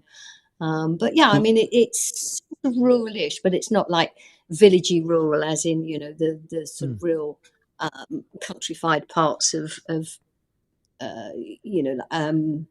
certain Country. counties. Yeah, I mean they're really Cool. rural. No, I mean not like Which, it's a town. It's not a kind of village. like here, and we have big farms. Like we'll have one farm, and they'll have acres and acres of land that they farm. So instead of having like many farmers on many different lots, it ends up being just one farmer who has a huge conglomerate type operation going on, subsidized by the government. And that Yeah, sounds a little bit like that. not Maybe quite on a as huge. smaller, Yeah, I maybe was on going a to say smaller scale. no. 'Cause you have It's less, like remember this not is as England. dense. No, I was going to say I've been to the States, and I mean the sort Yeah. of the vastness of it is like no, it's not here. As you say, a smaller scale. As I say, farmland. I don't know how many farms there are as such, but I mean, literally around the corner is a farm that's they've got a farm shop. Most of it is meat that their own animals, so it is a Really? kind of local farm. Really? Oh yeah. I mean, they have they sell. They are butchers. They sell, and I mean, it's not easy to go in there, but as I say, they have eggs and they have vegetables and I fruit. wonder if they're on Food Finders Hub. See, that's a the point. idea behind that is then you could go Oh. online and you'd look at a map and you'd say, well, who's around me? What farm shop is around my area of Well, No, that's a good idea. geography? I'm within 10 minutes, about 10, 15 minutes walk from a farm. And I'd say most of my neighbours don't even know it's there. Right. I go walking up there and... You'd get it on Facebook ideally, because Facebook should be kind of like what the telephone lines used to be, and it's just a hub. It should be state-run type of thing and sanctioned, but it ends up being like a corporation. And I know I've close family have gotten kicked off of the marketplace on Facebook, and most people do their business on Facebook. So it's like, well, once you're kicked off and you have no one to go to, what do you do? And it's kind of we need an alternative to that. And I think that's what we're trying to do with the Food Finders Hub that Mark Solar-Hatted Farmers. Why have they been kicked off Marketplace? Well, I was trying to sell.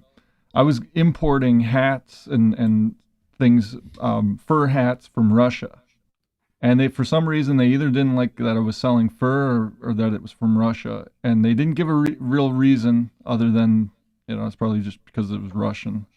Probably, and they don't like Russian people, they don't like the Russian people, so they ban you. But then there's no one except robots to talk to. And then you get one chance. You get one chance, and then they say, nope, you're banned for life. It's terrible. But it should What about Tibet? We're getting stuff imported from Tibet here, and you can get silk scarves. And you, because those boots you was talking about with wool, they're much thinner, but you can get wool slippers from Tibet, which are like booties that you can put on. And if you look on eBay, there's quite a few places importing stuff from Tibet, and it's very, very cheap.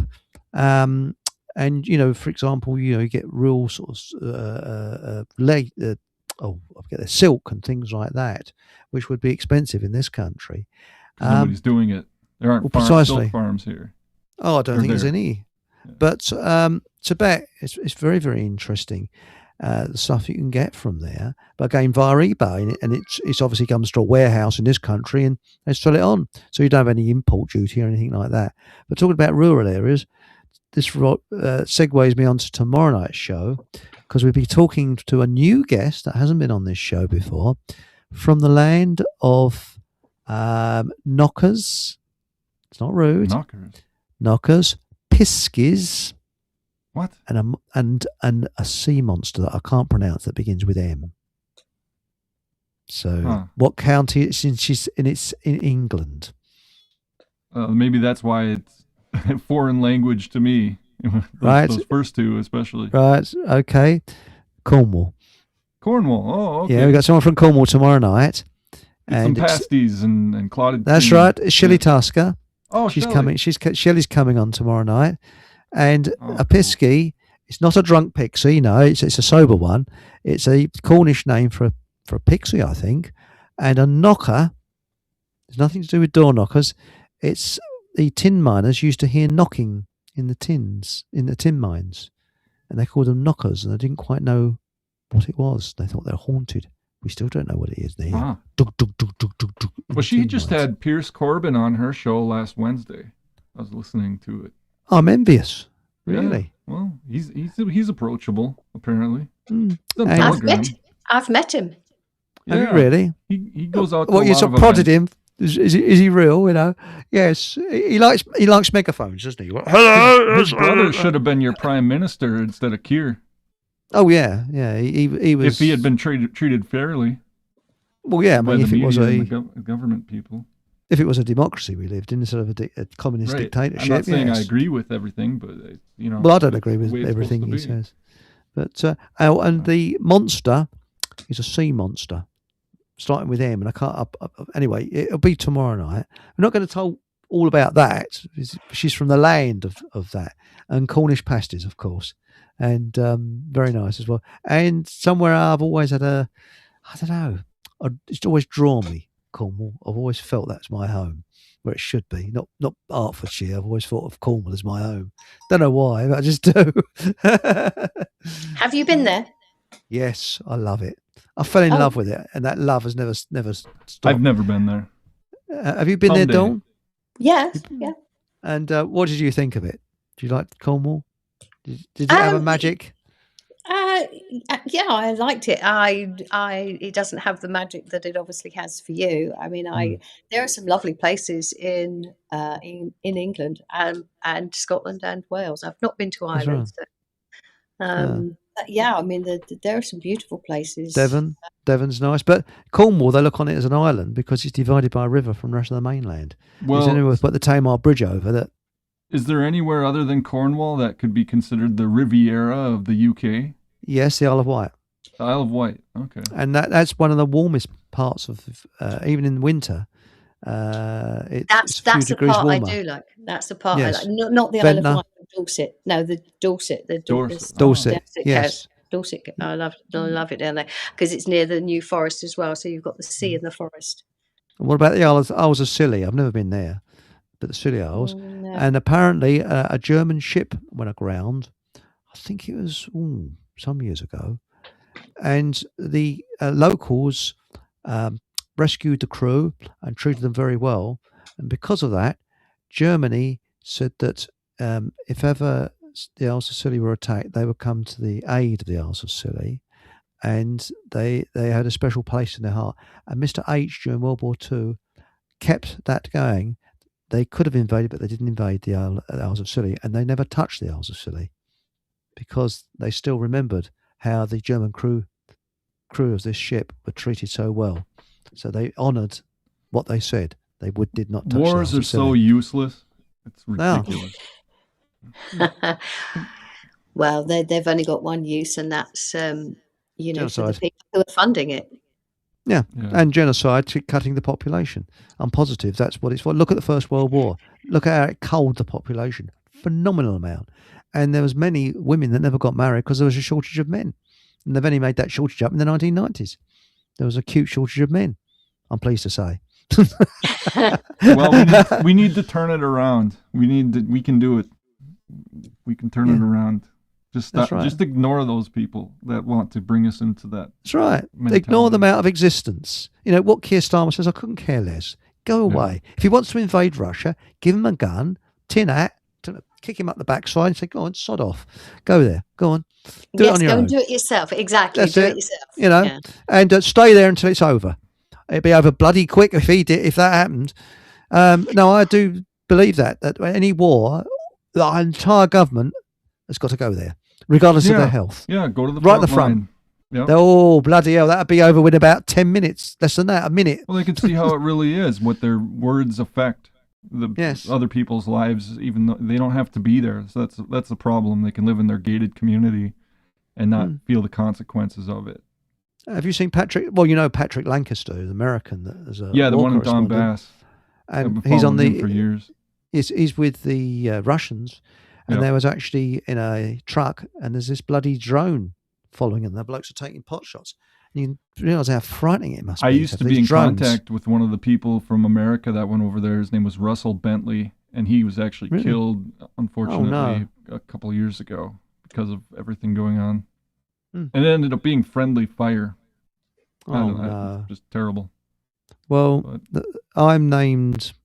My real name is named after the man that saved my father's life during World War II. Yeah, you said something about that. Yes, that's right. Quite beautiful story. And his grave is in France. I hope to visit it one day.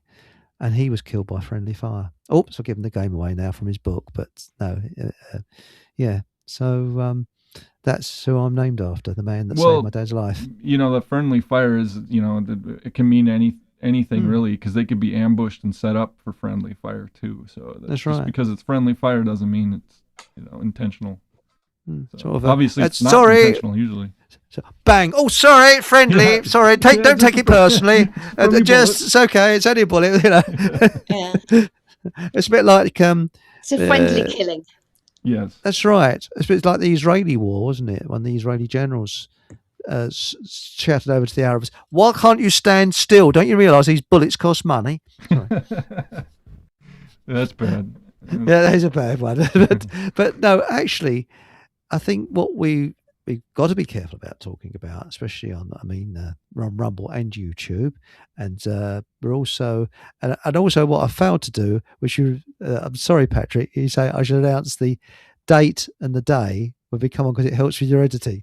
I'd forget that every bloody time. I'll try and remember. Well, you can do it at the end. You don't have to do it at the beginning.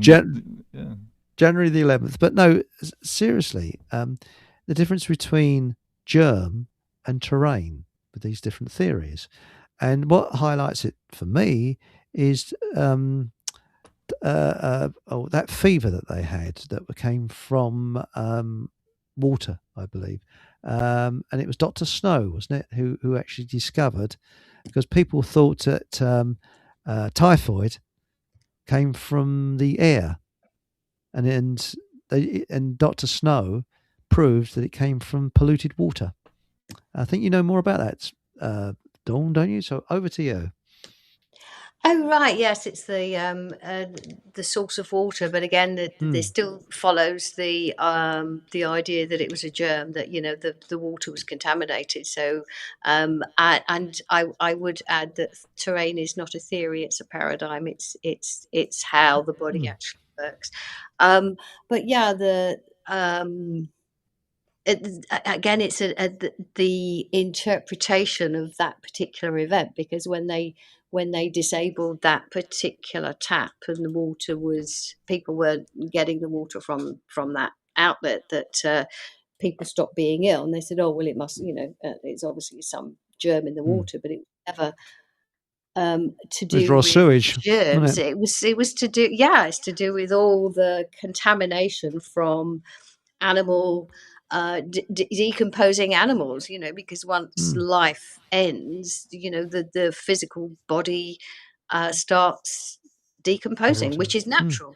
Starts rotting, and so that then is not something you want to start eating. I mean, for us, we know that scavenger animals are happy to eat rotten and rotting flesh, which is great, because we need them. Otherwise, the world would be miles deep in rotten carcasses. So well, it's surprising how quickly they go. But I mean, I found a dead bird, and I did a little prayer over it. I'm not religious, but I just feel that way, and I put him in the compost heap, and it's surprising how quickly it disappeared. Yeah, and there's that there will be an awful lot of life forms that come along to decompose that. Now they're not attacking and infecting that body; they're doing exactly what they do, decomposing and returning all the different components of that animal's body back to useful, productive parts Or of compost that plants thrive on. But well, yeah, so it's just use, yeah, so beneficial products that the soil will take in that then allows for new life to grow. So yeah, as Cool Creeper says, circle of life. Circle of life. That's it. They're not attacking the they weren't attacking, the whatever you call them, it's like they're called germs, but I mean bacteria, worms, fungi, they don't attack. They are doing what they do naturally. And that's right. do that in the body as well. That's what they're there for. They're not invaders. They are performing basically the same function, which is decomposition and breaking down dead and dying matter. So, well, look at leeches. There's people that still believe in leech therapy, but talking about the maggot therapy as well. But maggots maggots do not eat healthy tissue. They will only eat. They will only get rid of damaged tissue. Yes. Well, so they will not attack. They do not eat. Attack, whatever, I don't like the word attack either, but they will not do anything to healthy tissue. That's where they'll stop. Well, sorry, Dawn, I've chimed in. Please carry on. No, go on. No, I said that's why going back to typhoid and the terrible plagues I had around cities, this brings me around to a hero of mine that very few people have heard of, and that is Joseph Bazalgette. And he was the engineer that worked the London sewage system out in the late Victorian times. And there's a little tiny plinth to him. But you look at all the statues, these horrible warmongers around, but you don't see Joseph Bazalgette saved countless lives, thousands, maybe millions. We just do not know, through literally his engineering skill of cleaning up London with a proper sewage system, which he made bigger than it should be to allow for the expansion of London. And they're still using the sewer systems that he designed and built, not him personally, but he authorised to be built in the 1880s and 1890s. Joseph Bazalgette, hero, fantastic man, but you never hear of him. Most people have never heard of him. Have you heard of him, Dawn? Well, only through you from this show. Yeah. So that's the thing. You don't hear these true heroes that quietly save lives. I mean, incredible. Bringing sanitation, simple things of that nature. Yeah, that's the thing. Sanitation. London did not have adequate sanitation. They used to pump raw sewage out into the Thames, and then there was the stink of 1857 or 59, where they had to hang perfume curtains up in the House of Commons because the Thames stunk so bad. That's when they did something about cleaning it up. But not until then, Now, DGB2 says, now London has fatbergs in the sewage system. Yes. Well, any fat that I have does not go down my sink because it can clog your sink up. Put it on a compost. The old maggots say have that. They enjoy that. So there we go. And the strange thing is, if you put fat out from a burger, the birds won't eat it. Isn't that weird? That's very strange, isn't it? Yes. Now, the birds are very strange round Ireland. Have you noticed the birds acting strangely where you live, Dawn? What do you mean by strange? Well, you would have thought it's freezing cold, they'd have been hungry. You put the food out in the morning, about a couple of hours later, it still hasn't been touched. Where normally they're jumping down and all fighting each other for it. But why, I don't know. It's weird. Now that is odd because it's been cold. No, I don't see that. I have a couple of shrubs in my garden that are full of berries that are actually, they're still there. So you'd think the birds will be eating them, but I don't know. It's like fat balls. I put flat balls out. No ruble jokes, please. The birds haven't touched them. They're not. They're in. They're perfectly fresh, perfectly okay. Peanuts. I didn't touch them. What's gone wrong? Fat balls. They're these balls of fat from suet. Suet, yeah. And you can buy them for birds. And I put them out. I haven't touched them. Huh. Well, and maybe there's something in them very they don't weird like. going. Something weird. No, they touched them last year, and they had a two-year service life, so the same fat ball. But peanuts, I haven't touched the peanuts either. I just don't know what's wrong, and it could be I'm using cheap bird food, but I would have thought any food would have been useful to them in this weather. And also make sure I get a kettle of hot boiling water and put it into the bird bath so they can have a drink, because water is very important to them, and they ignore that as well. We get a lot of pheasants around here, and We do around here as well. and Pheasants, then yeah. deer. We have an Yes, we apple get tree. muntjats. Yes, muntjat deers we get, and also the actual native deers as well, because muntjats are from China. We have white-tailed deer. That's what the hunters go out in the fall time, and they go out hunting around Thanksgiving. But Yes, we Yes. feed them well. They're taken care of, and then we have neighbors with animals, with horses and rabbits and all sorts of stuff. Goats. do you get muntjats where you are? Muntjat deers? They're Me, yes. Chinese. Oh yeah, you would do in Yes. Letchworth. Yeah, Mm. they're Yeah, everywhere. get black squirrels too. We've Black got black squirrels. squirrels, gray squirrels, red squirrels, even albino. Yeah, no, black squirrels are not native to England. They were actually introduced. I don't know the details exactly when it was, but it was some time ago. Somebody had some, and it was actually in Letchworth that they were released. And so this Really? is where you like to see them. And I not necessarily every day, but I see them, and they, chase. Chase the greys, or the grey chase them, and I see them around and about. Seen the So white ones? You've I've got got those a white few- albino ones no, I around, haven't which are seen mutant. those. They're around Stevenage area. The white ones.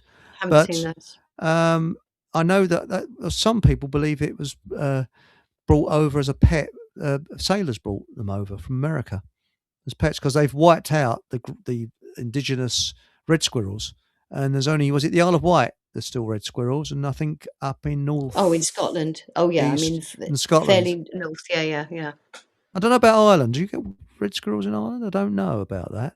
But I've seen red squirrels, but not in this country. So I'm in Germany, and beautiful little things. Oh, Little yeah. tiny. They're ever so tiny. They're like mice, and you see them cleaning itself, and they're lovely. I love squirrels, but no. What's happened is the greys haven't killed the reds. It's just they've eaten their food supply, and they're bigger. I mean, they're huge compared to a red squirrel. But no, there's also these muntjats. Some people say they escaped from a zoo. They don't really know, but they're really multiplying. And also, you get parrots. We've got Indian parrots coming in. Not big, but they're moving up from the south, moving north. And I've seen a few birds chase them away, but they're not native of this country. And again, they don't know how they got here. Do you get any parrots? I think, no, not here, but I have seen them somewhere, and I can't remember exactly where, but Probably be London, because they've moved up from South London. They're in Hertfordshire now, and they're gradually moving north, they reckon. No, I haven't seen them here, but we do get red kites now. Yes, we get red kites as well. Red kites. Been getting red kites for a while. There was a time when you had to actually go to Wales to see a red kite, because they were, pretty much wiped out, and they were reintroduced in Wales, and now they're just everywhere. So, and robins, lots of robins around. Yeah. Two what you see less of, sparrows. Sparrows, their population has dropped like a stone. You very rarely see a sparrow now. Have you found that? No, we get sparrows here. Really? No, they reckon it's because they're making house roof tiles more accurate. Because years ago they used to be a bit umpty bumpty, and the sparrows could make their nests between the roof tiles. They can't do that anymore, because there's hedge sparrows and there's House sparrows. House sparrows, yes. There's a few there are a few different types, but I don't know. But yeah. And lots of starlings. My mum couldn't stand starlings. I like them. Get starlings here. Yeah, get starlings, rooks, and carrion crows. Yeah, get plenty of those. And magpies, yeah. Oh, magpies, yes. And lots of rooks, as you say, hell of a lot. But there's a war on between the magpies and the rooks. Do you notice they're fighting each other? They They can get noisy, but I don't know I see them actually fight, but I know they chase them away. I mean, I know the crows sometimes try and crows, yes, and they're the most kites away, but the kite just kind of carries on. It doesn't take any notice. But I'll tell you what we haven't seen for years: hedgehogs. Do you see any hedgehogs? No, I haven't seen a hedgehog, but I don't see hedgehogs. I was thinking of adopting one from St Tiddywinkles. Somebody mentioned foxes. I hear foxes, don't necessarily see them that often. I see them a lot. There's a lot of foxes. I see them sometimes, but I definitely hear them, at night sometimes. They're noisy. But anyway. And what I haven't seen is badgers. Apparently there's lots of badgers around here. But what I have seen is grass snakes, because this part of Hertfordshire is full of grass snakes. There's more snakes around here than anywhere else. Really? And adders. Sorry, not so much grass snakes, no, adders. There's loads of adders around here, and I've seen loads of adders. So plenty of wildlife then? Oh, yeah, there's plenty of wildlife around. I worked with a chap who was walking through the woods and accidentally trod on an adder, and it reared up and bit into his Wellington boot, because you can't get killed from an adder bite, even though it's poisonous, but it's equivalent to a bee sting, and it can be quite nasty. Yes, but they're not. Yeah, they're not dangerous. But they're not dangerous. No. See, we're lucky in this country that we don't have any dangerous wildlife really. Only humans. That's about the only. I don't know though. We've got wild boars now, haven't we? They've been reintroduced. Oh, have they? Oh, okay. They're down in the West Country, but they are quite frightened of humans. But of course, there was the koipu, which came from a mink, which came from South America, and we got rid of them as well because they were wiping out the indigenous creatures and things. That was in Norfolk, places like that. But I had someone send me an email saying that it wants to give instruction on how to shoot beavers and eat them. And I said, well, over here there are protected species of beavers. If you got shot a beaver, you'd end up in jail. But of course, because we're not allowed to have guns, you can't shoot them. But I wouldn't want to shoot them anyway because they're beautiful creatures. They really are. They're fantastic beavers. Have you got a load around where you are, Patrick? Yeah, we do. Not too far from where I'm at right now. There's a pond where there are beavers, and then we have trappers, people who trap them. Our neighbor used to do it a lot. It's common. It's common, and they're a nuisance sometimes, but not. I leave them alone. They're good.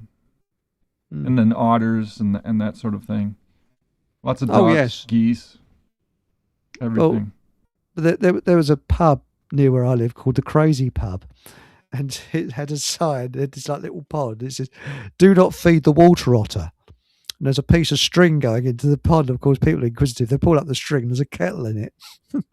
Water otter. Sorry. And it's all for things like that. But now it says here, Call Creeper. Hello, Call Creeper. I bet you must be around where I am. Broxman high population of badgers. See them in Bayford. Do you? Oh, Bayford. Yeah, I know. That's just up the road to me. 2 in the evenings. Yes. They make a strange sort of noise, don't they, badgers? Yes. Now it says greenie weenies want to reintroduce wolves. Oh, yes. Not sure about that. Yeah, I don't want wolves. Do you get again? You probably get wolves and boars around where you are, Patrick. Do you? We don't have wild boars. We have tame, farmers that, we used to have pigs. We had about 120 at one point, and when they get loose, then they're wild, but they're still pretty tame. So it's not. No, we don't have wild boar, but we have bear, wolves, coyotes. Not so much wolves. They're rare, but we do have them. And then mountain lions. There have been mountain lions, but you don't see those very often either. Cougar. No. Do you get many people harmed by bears because they're pretty dangerous? You do actually. We have people who go bear hunting, and I know we had a local bakery, and they quit shop because they're too children actually were out bear hunting. One of them went out bear hunting, had a heart attack because the bear tried to climb a tree and all this kind of stuff. And the other one had another problem with that. So there've been people who have been hunting bear that have had problems with them, and then otherwise they really are afraid of you.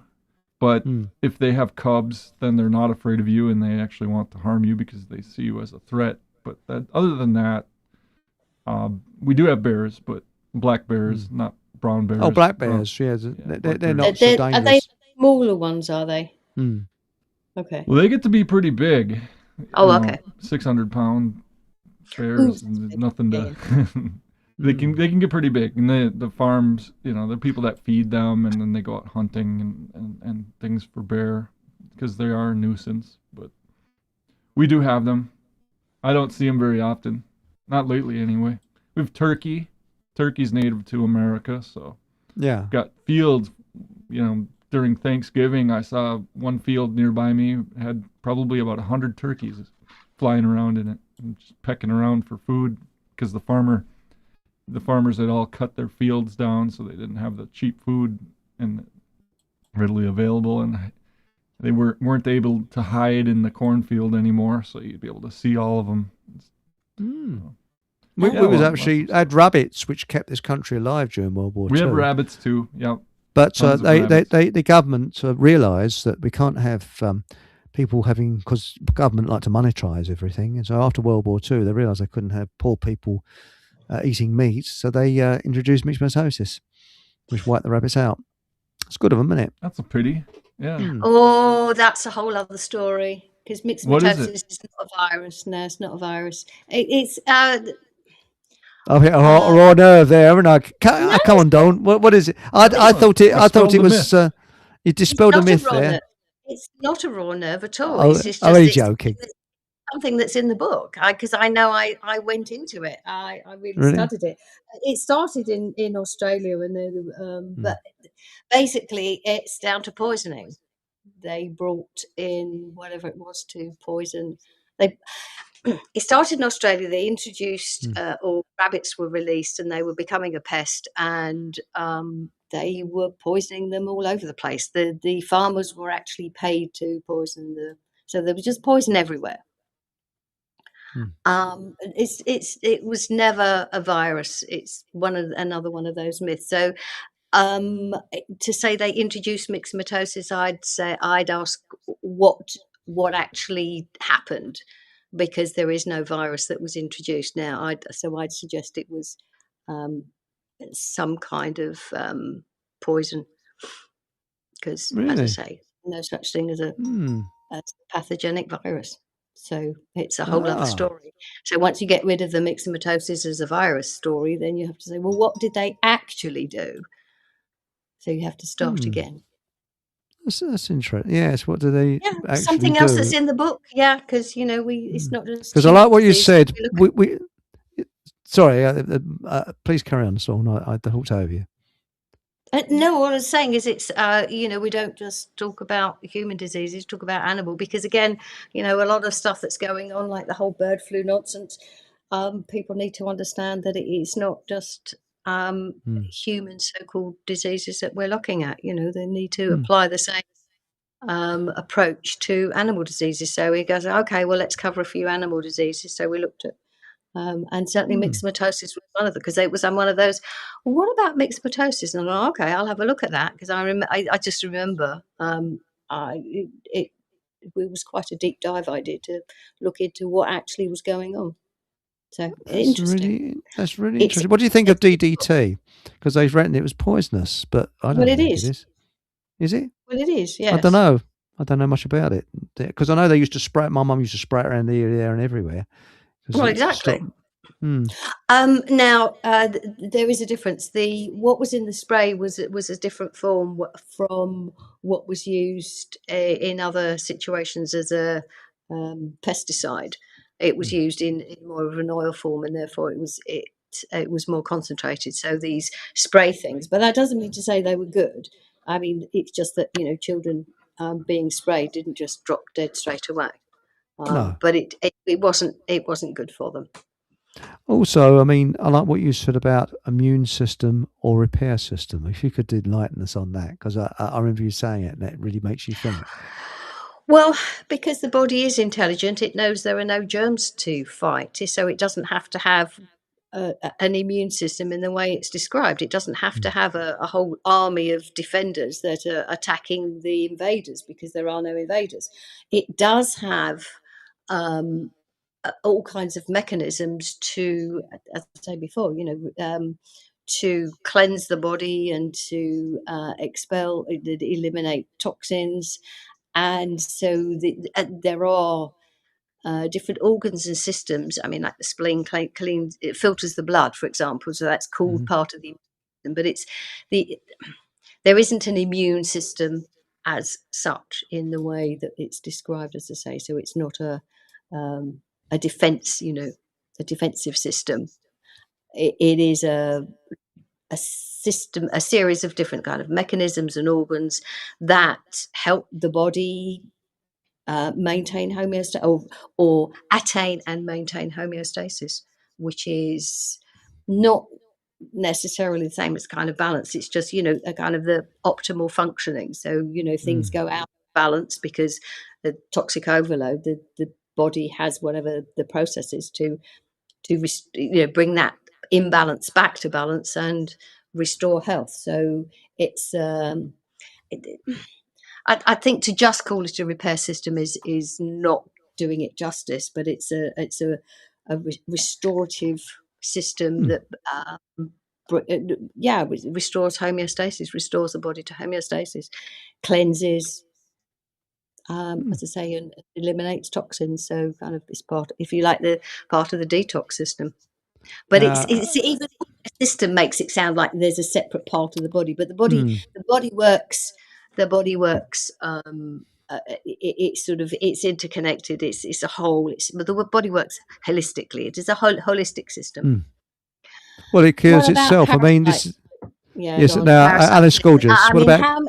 How many hours do you have? First of all, parasites aren't what we think they are either.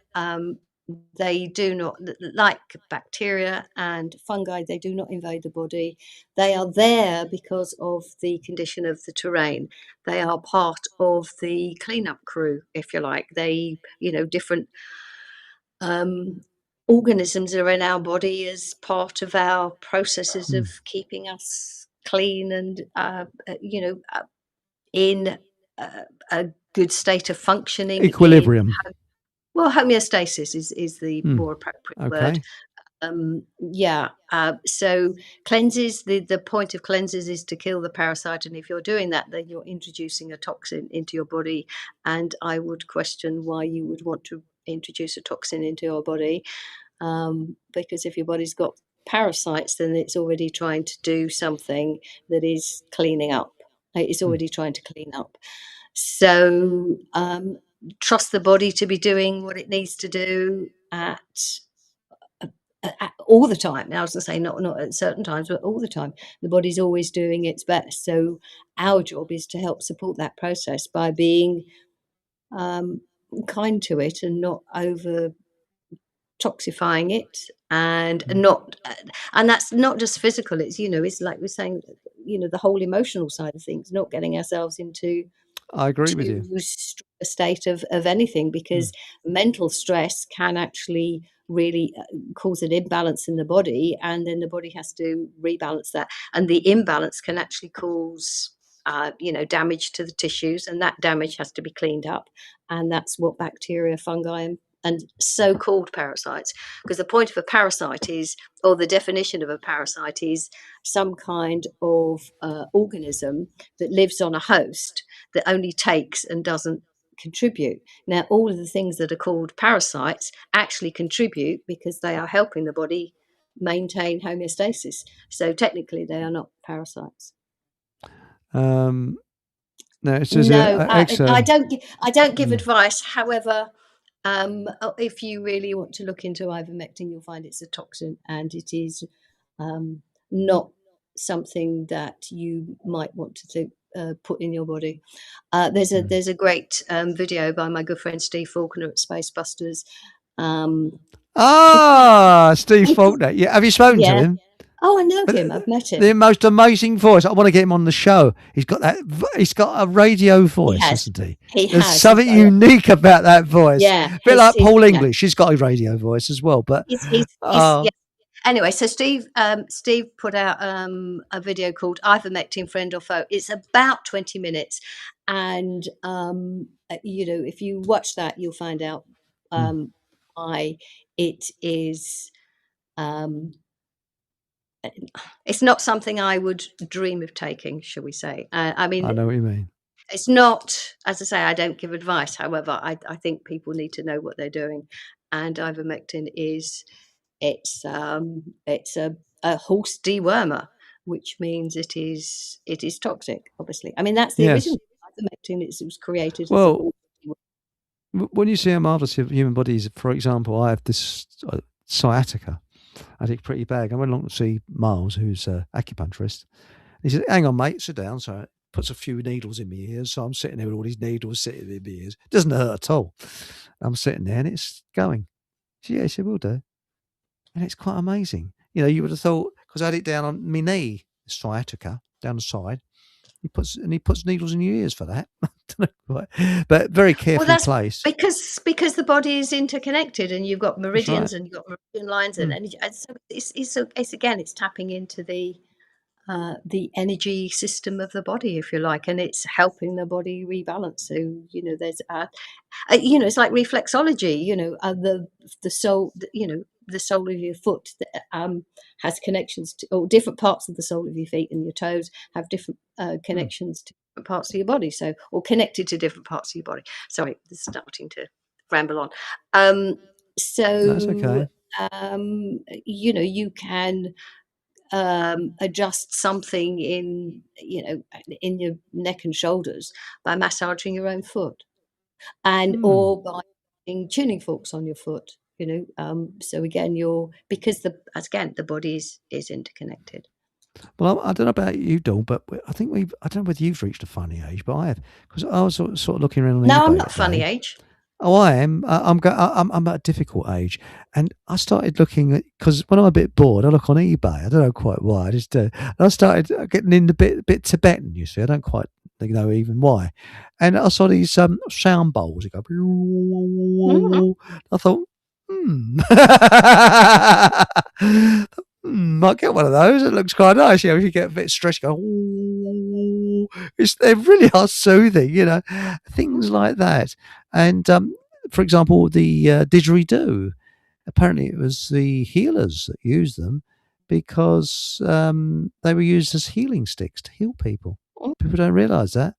And there are a lot of different tools that can be used for sound healing. As I say, tuning forks are only one of them. I mean, that's one I've. And also the burrows up in Ireland and Scotland and that. They were making a documentary film in the 60s. And who was that Icelandic bloke who used to make these documentary films? And these long burrows, there's these strange sort of carvings on the wall, which nobody's quite worked out what they're for. And a sound engineer went in there with an oscilloscope, and he was fiddling around, to get the sound read. And suddenly he noticed the oscilloscope was making exactly the same patterns as what's on the wall. And it's triggered off him thinking that could these long burrows be places to go and heal yourself, because they've said they're in the Egyptian pyramids might be healing centers where people went to heal themselves.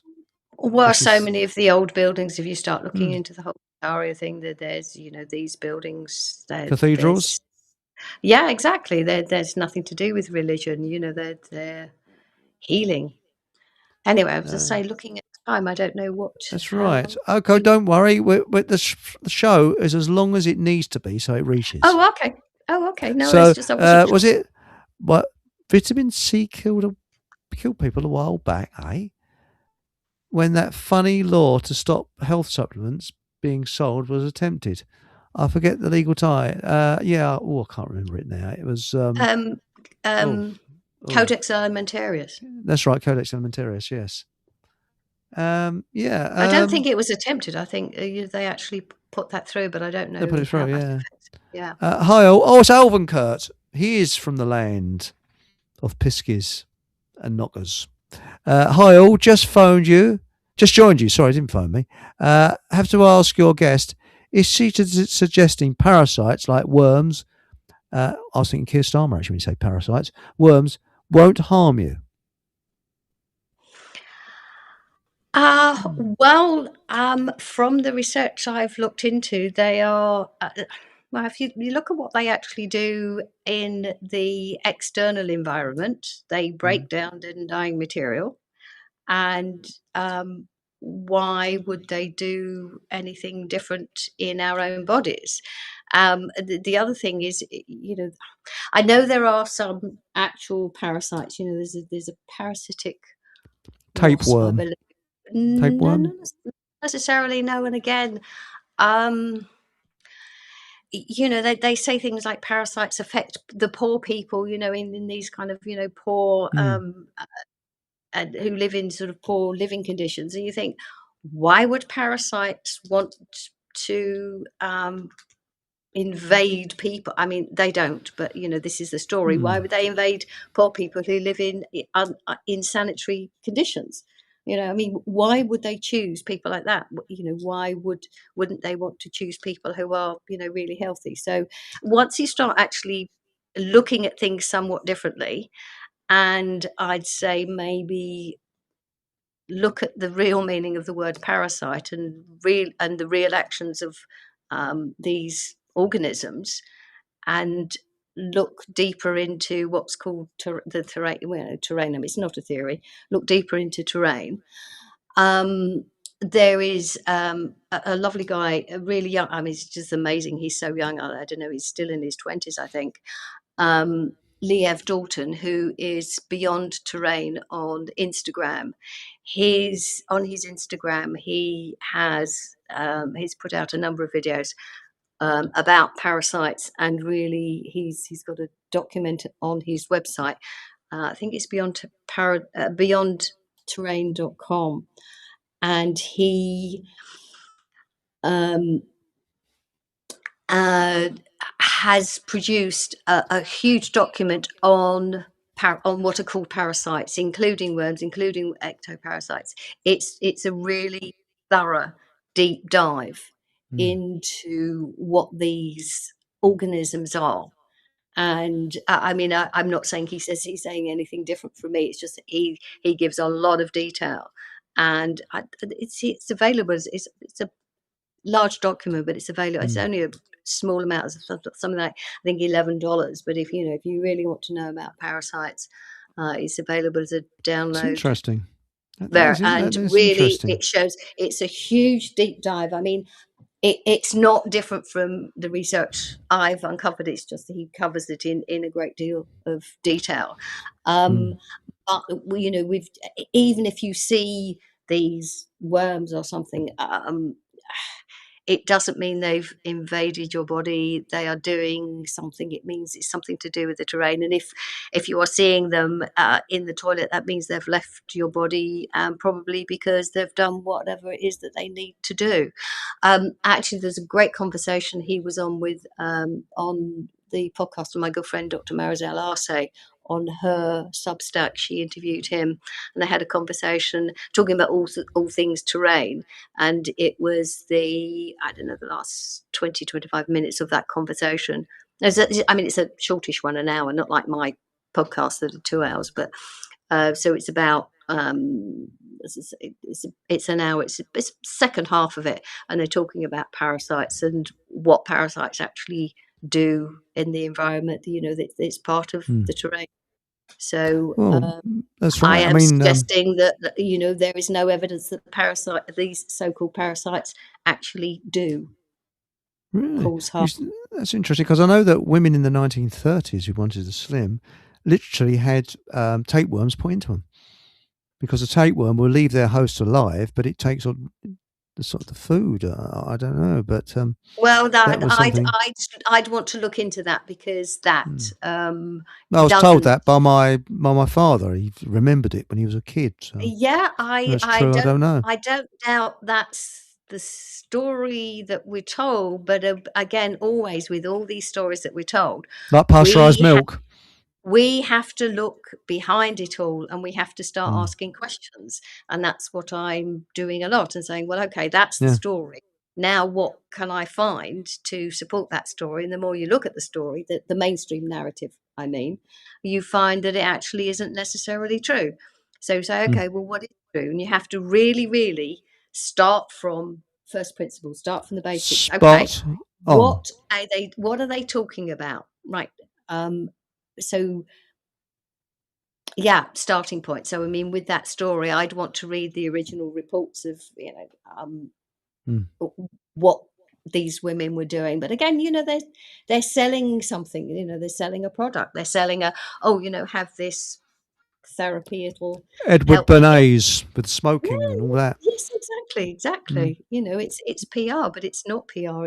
It's you know, that famous quote at the beginning of his book Propaganda, where he talks about, you know, the conscious manipulation of you know, I can't remember the exact words, but the conscious manipulation of our minds, but our behaviors, you know, it's get us to to act, you know, to have certain behaviors, to act in a certain way, which supports their system. So we'll buy the product. So we'll live in fear. We'll buy the products because everyone else has, and we don't want to be different. So we have to be part of the clan, the same as everyone else. That's right. It's the wolf pack mentality they tap into. Yeah. And I mean, it's like social. It's the fact that, you know, we are, like you said before, you know, we are social beings, and we don't want to appear different because people point fingers and say, "Ooh, you're different." I think we have to turn that around and just say, "Hey, you're different." You know, that's exciting. That's new. That's different. That's wonderful. That's right. You know, it's good to be different.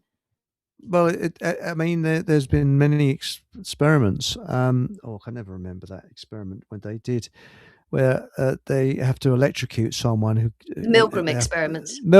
Thank you so much. The Milgram experiments. But there was the other one where they showed you, and it's funny. I think it's an optician's or a doctor's surgery, where a buzzer went and people just stood up and then sat down, and it's students that were in on it. And they gradually replaced the students with people that weren't in on it. And eventually, a person was all on their own, and a buzzer went, and they stood up and sat down again. And I asked them why. They said, well, I thought it was the right thing to do.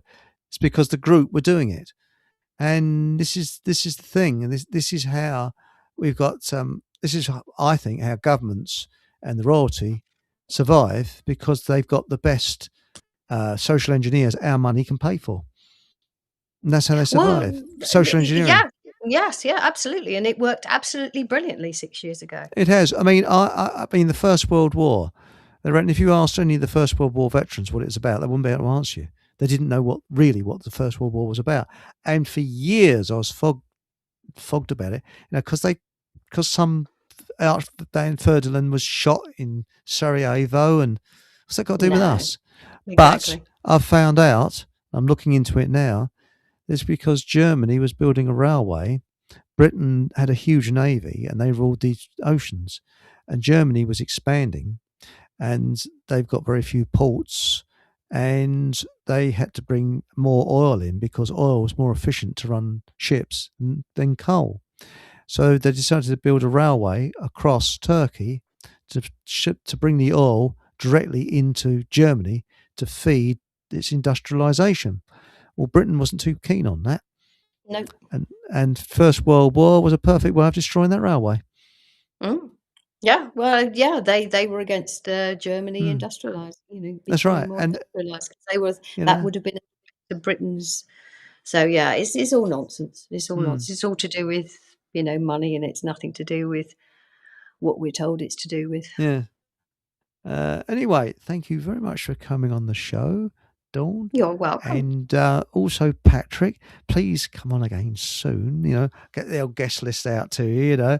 And it would be nice if you could come on with one of your doctor friends. That would be quite an exciting show, because we are expanding onto the Food Finders Hub. Patrick, the radio show. That's the Food Finders radio show. So we're going to get a bigger audience soon. And that's Food for Thought Radio. That's the one. FFTradio.com. Yes. Right, fftradio.com. Yep. Yes. FFTradio.com. FFTradio.com. And we'll be on there, be booking 2 hours and there's so a link forth. there for foodfindershub.org at the moment, and we're launching FFT Radio late 26. January 26th. 26 is when it's coming on. And Which is a Monday. Yes. So it'll be on there. Exciting. And I think that the other radio station that we have, that will be closing, won't it? That will be, or I don't know whether he's going to keep it. Yeah, possibly. But Johnny Maxwell said, that was exactly my first thought in January 2020, social engineering. Yes. And you're absolutely right. Absolutely spot on. And as I say, I did have some laughs during that time, though, because I don't know about you, Dawn, I didn't wear a mask. And when anybody said anything, I used to act as if I was deaf. Pardon? Can you come a little close? I can't hear you. Pardon? Sorry? What do you say? What? And I did it for a laugh. But no, quite honestly, that was so terrifying how people stepped into line en masse. I mean, I walked around Brookfield Farm, which is the local, it's not a farm, it's actually an out-of-town shopping centre. And I walked around the supermarket there, and I was the only person not wearing a mask. It's a big supermarket, only one. Everybody else was all masked up and sort of looking on me like a leper, And anyway, thank you so much for coming on the show tonight, Dawn. Thank You're you, welcome. Patrick. Thank It's you. much appreciated. And Thank you, hang on, Patrick. I'm a good boy. I'm going to say, and now it's Sunday, the 11th of January, 2026. And if you're interested in, we're going to have Sally Tasker on tomorrow night's show. So please join us, same time, same place on tomorrow night. And all it does, it just leaves me to say, whatever happens, please put a thumbs up. So consider subscribing. Tell others. It's free to subscribe. It doesn't cost you anything. And also, if you're feeling quite generous, it's the old buy me a coffee. No, not in my crutch, but, details of it down below here. And whatever happens, have a bloody good laugh and good night.